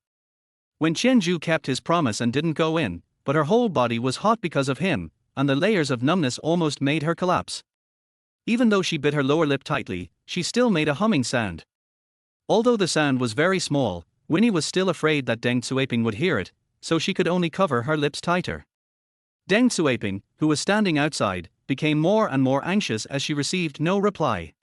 She knocked on the car window with increasing force, and each knock made Winnie tremble all over. Winnie was extremely flustered, but when Qianzhou behind her was not stopping, she could only carefully remove her hand from her lips, turned around, looked at the man with tears in her eyes, and almost begged in a low voice, "Can you stop? Stop first." The fact that Deng Xueping lived only a window away from her had a huge psychological impact on her. She really couldn't go on like this, otherwise she would go crazy. When Qianzhou's eyes were dark. After he paused for a second, he suddenly grabbed her soft hand, squeezed it gently, and said in a low voice, "Think about it, you know what to do." Winnie shook her head desperately when she heard this, but Deng Xueping standing outside was like a death warrant for her, making her cry and kneel, but she had to do it. She just wanted it all to end quickly. "Otherwise, my mother-in-law will definitely find out." But everything didn't stop until Winnie's hands were sore. She couldn't help but choke and whispered, "Hurry up, okay." When Qianzhou leaned back in the car seat, his strong chest rising and falling slightly, the blue veins on his neck disappearing and reappearing, back and forth, his fingertips with thin calluses fell on her rosy lips, stroking them gently, and sometimes moving down, pinching her chin, bringing her in front of him for a lingering kiss. After a long time, the afternoon sun gradually shifted, and a layer of shadow gathered around Wen Qianzhou. Everything is finally over. Winnie almost collapsed in her seat, lost in thought. When Qianzhou took off his tie, helped her wipe it, and took out his cell phone to call Deng Xueping. Soon, Deng Xueping answered the phone. When Qianzhou's voice was normal, without any mistakes. He said calmly, "Aunt Deng, stop knocking. Xiang Xiang suddenly thought of you by and felt sad. She is crying in the back of the car. She can't see you now. I will stay with her for a while and go in later." After hearing this, Deng Xueping was silent for a few seconds, then lowered her brows. Perhaps her memories were brought back to her, and she felt sad because of Jiubai, so she replied, "Okay," and turned to enter Blue Bay. At this moment, in the trunk of the car, when Qianzhou had just put down his phone when he saw Winnie crying even harder. When Qianzhou took her into his arms, stroked her hair with his big hand, and coaxed her in a low voice, "Don't cry." Winnie sobbed, "I shouldn't have come to pick you up. But things have already happened, and there is no use for her to regret it. There are already too many traces of Wen Qianzhou on her body." After a long time, she calmed herself down, put on her clothes tremblingly, and without saying a word to Wen Qianzhou, she opened the door and got out of the car. Fortunately, Deng Xueping was not in the living room, so she returned to her room easily. At the same time, downstairs, in the car, Wen Qianzhou did not get out. He lit a cigarette, rolled down the car window, held the white smoke in his mouth, and slowly exhaled. The black tie placed on the seat next to him was already dirty beyond recognition. In the next few days, Winnie tried her best to avoid Wen Qianzhou, worked overtime in the company until late at night every night, and even applied for a 2-day business trip to Beijing. She just wanted to distance herself from Wen Qianzhou, and she could also use this as an excuse to avoid the prenatal checkup. So, on Saturday, Winnie got up early and went downstairs with her suitcase. I had planned to quietly leave Blue Bay and go to the airport, but I didn't expect this. As soon as she sneaked to the first floor, her eyes met Deng Xueping's. Deng Xueping couldn't sleep these few nights. She was worried about Winnie's prenatal checkup, so she got up early. Think about it, what are you doing? Winnie said nervously, Mom, I forgot to tell you that I have to go on a business trip these 2 days. Deng Xueping looked pale, lowered her head, and seemed a little disappointed, but she didn't stop him. She said softly, Go. Seeing that Deng Xueping didn't ask her about the prenatal checkup, Winnie was about to leave with her suitcase when she heard a thump sound in the living room. 1 hour later. In the VIP ward of Yuncheng Hospital, Deng Xueping, who had fainted, finally woke up. But his face was extremely pale. The first thing she did when she opened her eyes was to hold Winnie's hand tightly. Think about it, tell me the truth, is there something wrong with the baby in your belly? Chapter 23. Come to my room tonight. Hearing Deng Xueping's question, Winnie froze in place. Now that I think about it, her previous behavior in the city hospital, and the fact that she had agreed to go for a prenatal checkup today but suddenly made an excuse to leave, would indeed make people suspicious. Seeing that she didn't speak, Deng Xueping became more and more uneasy. Her pupils began to tremble slightly and her whole body was highly nervous. It seemed like he would faint in the next second. When Winnie was stared at like this, a thin layer of sweat seeped out of her palms. It had been less than a month since Deng Xueping attempted suicide, and I had finally managed to rekindle her hope in life by using her child's matter. If she knew now that the story about the child was fake, she probably wouldn't survive this month. Speak up, think about it, don't be silent, Mom is scared. Deng Xueping's voice began to tremble slightly. After staring blankly for a few seconds, Winnie's face became paler and paler. The matter that Wen Qianzhou mentioned to her in the stairwell of the municipal hospital kept lingering in her mind.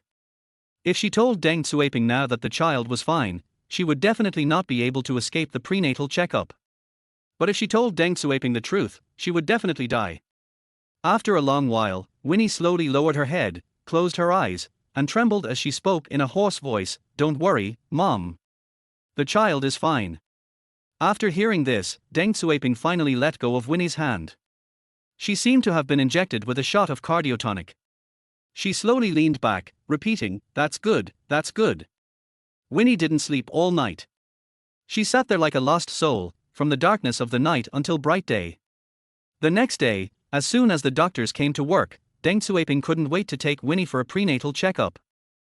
After receiving the checkup report showing that everything was normal, Deng Xueping's depressed mood that had lasted for days was instantly swept away. She was happy to take Winnie back to Blue Bay, intending to give her some good nutrition. Before Winnie got on the car, Wen Qianzhou suddenly grabbed her wrist. In the bright sunshine, under the gaze of everyone, his tall figure slowly leaned towards her, but he was not overly intimate. In the eyes of others, there was nothing out of the ordinary in his behavior. It was just like the most ordinary advice from a brother to his sister. But only Winnie knew how ambiguous his words were. Come to my room tonight. Chapter 24. Grab his tie. The car had been driving on the road for nearly 10 minutes, and Winnie had not yet recovered from the situation. The man's breath and low voice were still ringing silently in her ears, reminding her again and again not to forget that incident. 3 nights. Winnie felt ashamed just thinking about it. She loves Jiubai, but tonight she will take the initiative to go to Wen Qianzhou's room, go to bed with him, and become his woman. Winnie bent down in pain and covered her face tightly with her cold fingers. After everyone returned to Blue Bay, they all started to get busy. Winnie didn't show it on her face, but she was very anxious in her heart. After dinner, she was so nervous that she couldn't even sit still, so she hid it from everyone and sneaked into their wine cellar on the basement floor. Their wine cellar is huge, with cabinets everywhere, and contains countless fine wines from various domestic and foreign brands. Winnie went to the innermost part, opened a bottle of very strong foreign liquor, poured it into the glass, and drank it cup by cup. She planned to get herself drunk. But her subconscious mind was still clear, and her brain was still reminding her what would happen later. Thinking of this, Winnie whimpered in pain and could no longer stand. She squatted on the cold ground and could only continue drinking. It would be better if you were drunk, then you wouldn't know anything. When you wake up you can forget all this. When Qianzhou returned to Blue Bay on time at 7:30 in the evening. After dinner, as usual, he went to the study to work for more than 2 hours. When everything was finished, he picked up his mobile phone to check the time. It was exactly 10 o'clock in the evening and the whole Blue Bay was quiet. He got up, loosened his tie casually, and went to his own bedroom first. After finding no one there, he went to Winnie's room, but she was still nowhere to be seen. He stopped at the door for about 2 seconds, then went straight downstairs to the wine cellar on the basement floor. The temperature in the wine cellar is relatively low, and it is even colder in the windy autumn. Wen Qianzhou walked along the rows of cabinets to the end, and saw Winnie, who was drunk, in a dim corner. She was wearing a burgundy tight-fitting knitted shorts and a black fishtail skirt. She was sitting on the ground with her back against the wall, with several empty wine bottles and her high heels lying beside her. After hearing their voice, she slowly raised her head, her soft hair lazily brushing past her ears, revealing a red face and misty eyes. She stared at the tall figure in front of her for a long time before slowly blinking and speaking incoherently with a smile, "Brother, you're back." After she finished speaking, she stumbled to her feet, barefoot, holding a half-drunk bottle of whiskey, and staggered over. With every step she took, the back of her fishtail skirt swayed slightly in the air, creating layers of light and shadow. She didn't know how long it was before she finally reached him. She looked up at the man's cold features and tough figure. Relying on her drunken boldness, she took the initiative to grab his tie and pulled him down. Wen Qianzhou followed her movements and leaned forward slightly. There were complicated emotions in his unfathomable black eyes. Winnie leaned close to his ear and burped uncontrollably. After regaining consciousness for a few seconds, she couldn't help but cry and whispered, "Brother, I'm a little scared." Wen Qianzhou's big hand finally slowly lifted up and held her lower back. He leaned over and got closer to her neck. After smelling the slight smell of alcohol on her body and the fragrance of her hair, he suppressed his tense emotions and asked in a deep voice, "What are you afraid of?" Winnie didn't know, she just kept shaking her head. Wen Qianzhou's eyes were very deep. He looked at her somewhat blurry eyes filled with mist, took her hand, and guided her to put it on his cold belt. Then, he kissed her earlobe and whispered, "Think about it and put it in yourself." Chapter 25, Wine Cellar, Calling the Wrong Man's Name When in Love. Tonight, Winnie drank a lot of wine. She was only one step away from blacking out. Her brain could no longer think properly, so she almost obediently did whatever Wen Qianzhou asked her to do. However, after only trying for a few seconds, she cried and asked, "Brother, what should I do? I can't do it." She is like a good student who is assigned homework by the teacher and tries every means to complete it well. Wen Qianzhou's Adam's apple couldn't help but slide gently in the darkness, and the blue veins on his forehead also popped out faintly, as if he was suppressing his desire. After hearing what Winnie said, he lowered his head and kissed her lips, invading her lips and teeth, kissing her very deeply, and constantly stroking her lower back, telling her in a low and hoarse voice, "Relax. Think about it, you have to relax." Winnie whimpered softly and tried again. At this moment, her brain was no longer functioning. She could not think about every word she said. She only relied on her true feelings. She asked with a trembling voice and tears, "Why is it so difficult? I can't learn. Brother, I can't learn." Wen Qianzhou took a deep breath as she cried. The emotions in his eyes were surging and he could hardly suppress them. He lowered his eyes and looked at the woman who was crying non-stop in front of him. After a second of silence, he picked her up from the ground, pressed her against the cold wall, and kissed her lips forcefully, saying in a hoarse voice, "It's okay, brother will help you." Winnie couldn't remember anything that happened next, nor could she hear anything. The wall that her back was pressed against became warm from being cold at first, but there was an even hotter heat source in front of her.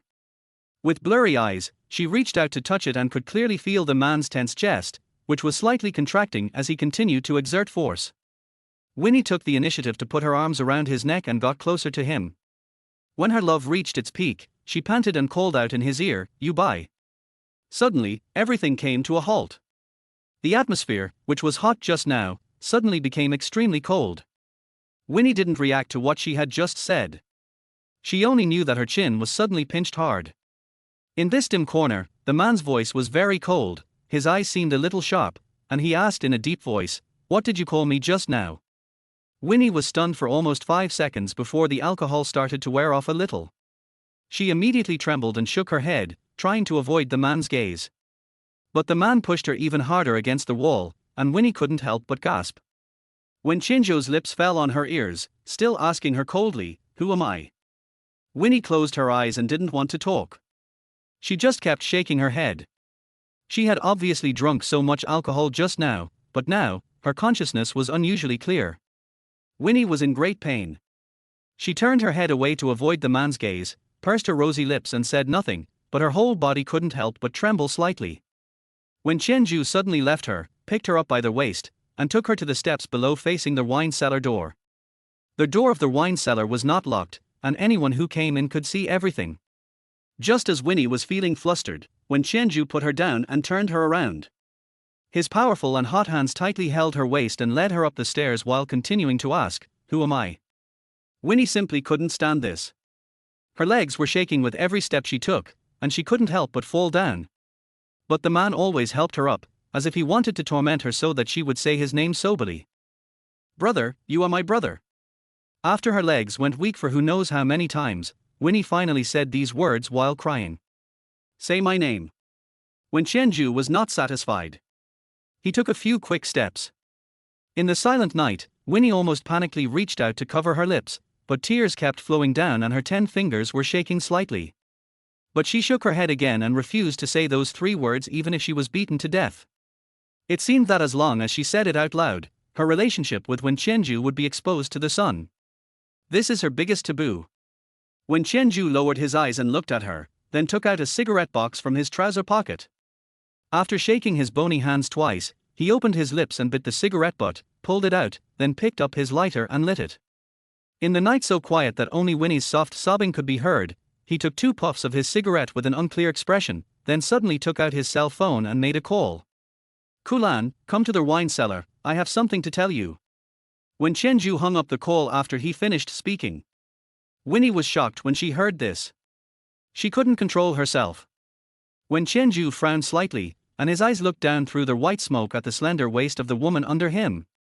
Seeing that she seemed to want to escape, he took another step forward in silence. Winnie's waist suddenly softened. She kept crying and panting, "Brother, are you crazy? Why did you ask Sister Kulan to come here? Then let me go." After receiving Wen Qianzhou's call, Kulan would definitely rush over soon.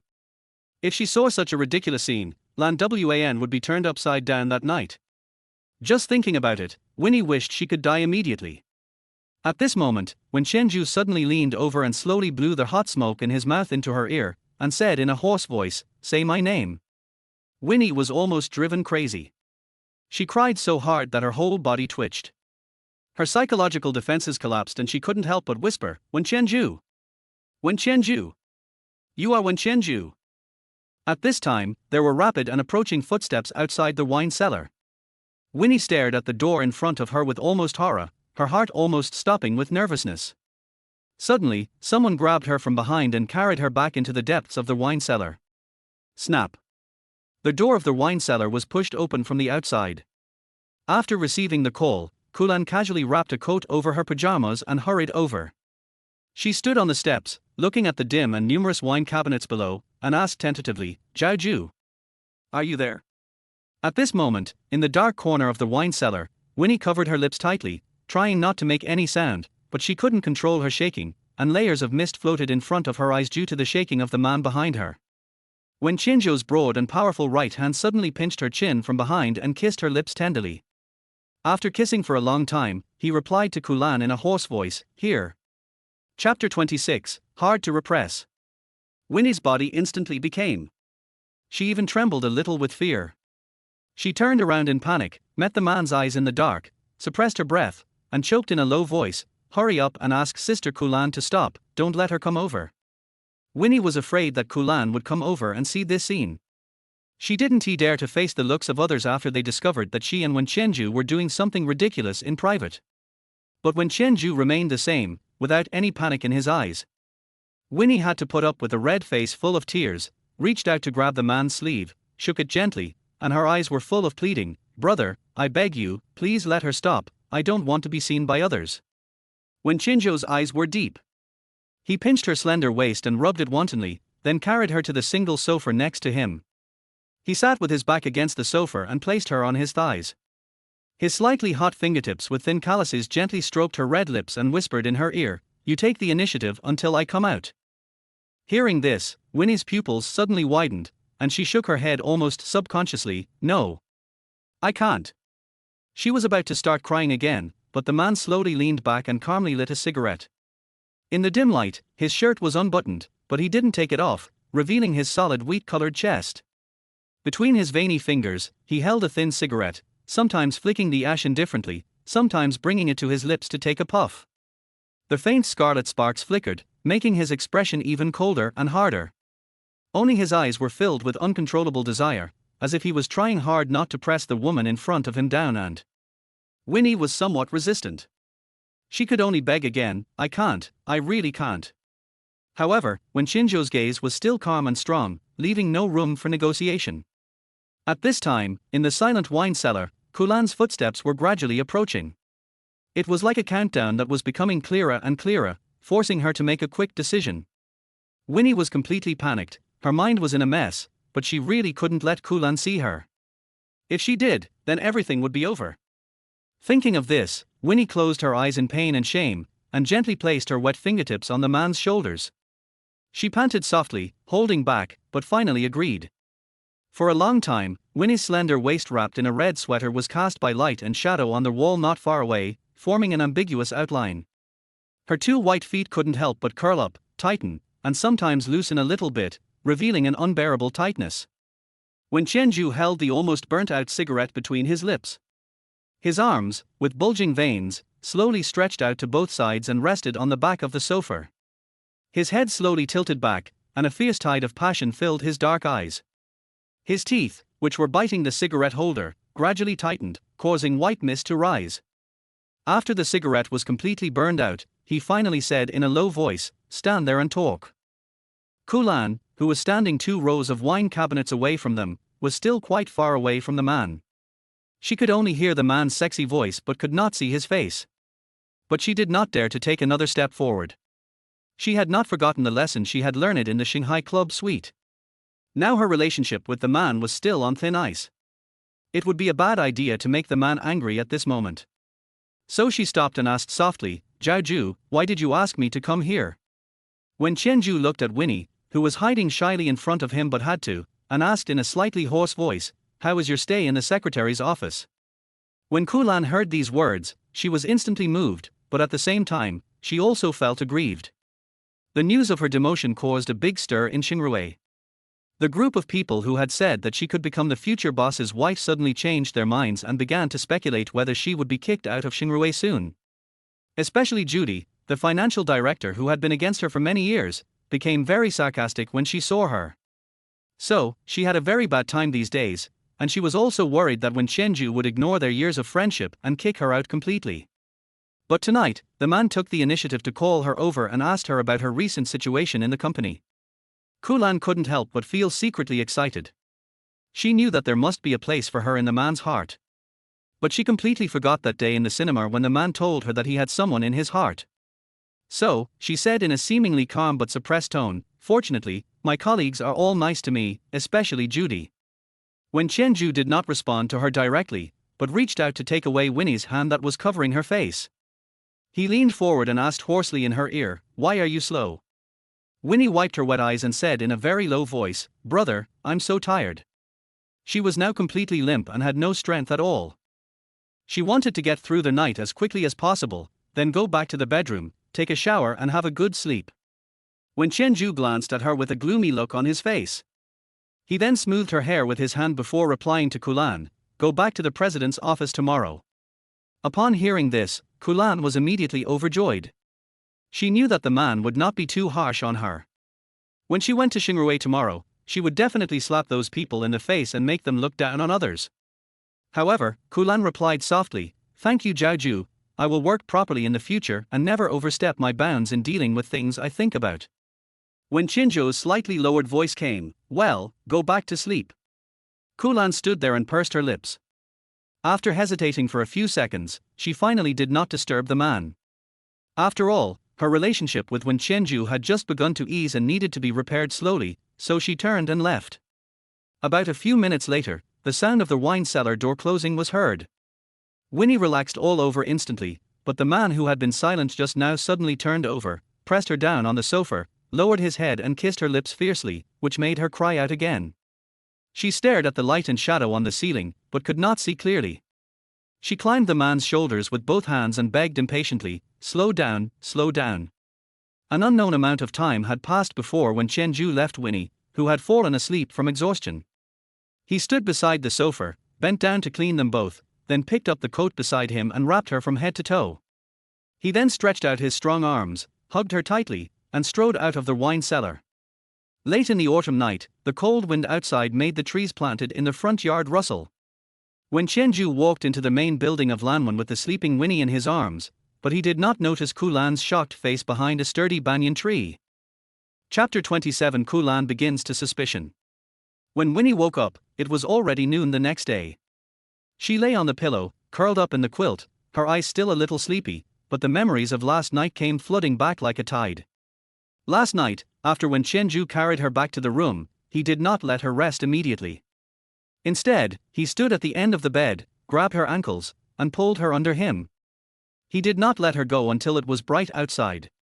When Winnie thought of this, her whole body felt hot. She quickly threw back the quilt, got out of bed, went to the most secret corner of the bedside table, took out the contraceptive pills she had hidden before, took out a pill, drank some cold water, and ate it. Then I washed up and went downstairs to eat. But unexpectedly, Wen Qianzhou was still there. In the restaurant, Kulan and Deng Suiping sat on one side, so Winnie could only sit next to Wen Qianzhou. The servants placed the freshly prepared dishes on the table one by one. Winnie picked up her chopsticks and ate silently, listening to Kulan and Deng Suiping chatting opposite her. Because of Wen Qianzhou's relationship, many wealthy ladies contacted Deng Suiping and invited her to tea parties. Even though Deng Suiping tried to refuse, those people tried every means to send gifts and photos to Lanwen, hoping to arrange a marriage between their daughters and Wen Qianzhou. As for one of them, Deng Suiping felt that all aspects were good, so after thinking it over again and again, she finally spoke up. "Zhaozhu, have you heard of Miss Lin from Hengtai Group? I met her by chance a few days ago and I really think she is very outstanding and a good match for you. Aunt Deng knows that I shouldn't interfere in your affairs, but you are Xiong Xiong's brother and I really treat you as my own son, so I'll mention it a little bit, don't blame you for hearing it." Wen Qianzhou looked over and smiled calmly. "What are you saying, Aunt Deng? Of course I know you are doing this for my own good. Then, do you want to meet him?" After Deng Suiping asked, Wen Qianzhou did not respond directly, but turned his head to look at Winnie who remained quiet beside him. "Think about it, do you think I should meet her?" As soon as he said this, everyone's eyes turned to him. Winnie naturally wanted him to go and see her, but now, his hand was on the small of her back. Rubbing gently seemed to help relieve her pain. In fact, it was reminding her of everything that happened last night. And their current relationship. Under Deng Suiping's expectant gaze, Winnie didn't dare to anger Wen Qianzhou, so she could only bite the bullet and say, "Brother, make your own decision." The ambiguous answer made Wen Qianzhou quite satisfied. He withdrew his hand and looked at Deng Suiping. "Aunt Deng, Xing Rui has been busy recently. I'm afraid he doesn't have time to see Miss Lin. Thank you for your concern." Deng Suiping knew that this was a complete rejection, so she said no more. So everyone continued to eat quietly. About 10 minutes later, when Qianzhou finished his meal and left, taking a bus to Xingrui. Deng Suiping also went upstairs to rest. Kulan walked to Winnie's side, pulled out the chair that Wen Qianzhou had just sat on, sat down, turned around and glanced around. After making sure that there was no one else, he leaned close to Winnie and whispered, "Think about it, I discovered a secret of your brother." When Wen Qianzhou was mentioned, Winnie looked over, puzzled. "What secret?" Kulan stared into her eyes, not missing any of the expressions in her eyes, and slowly said, "Last night, someone had sex with your brother in the wine cellar. I saw your brother walking out with that woman in his arms."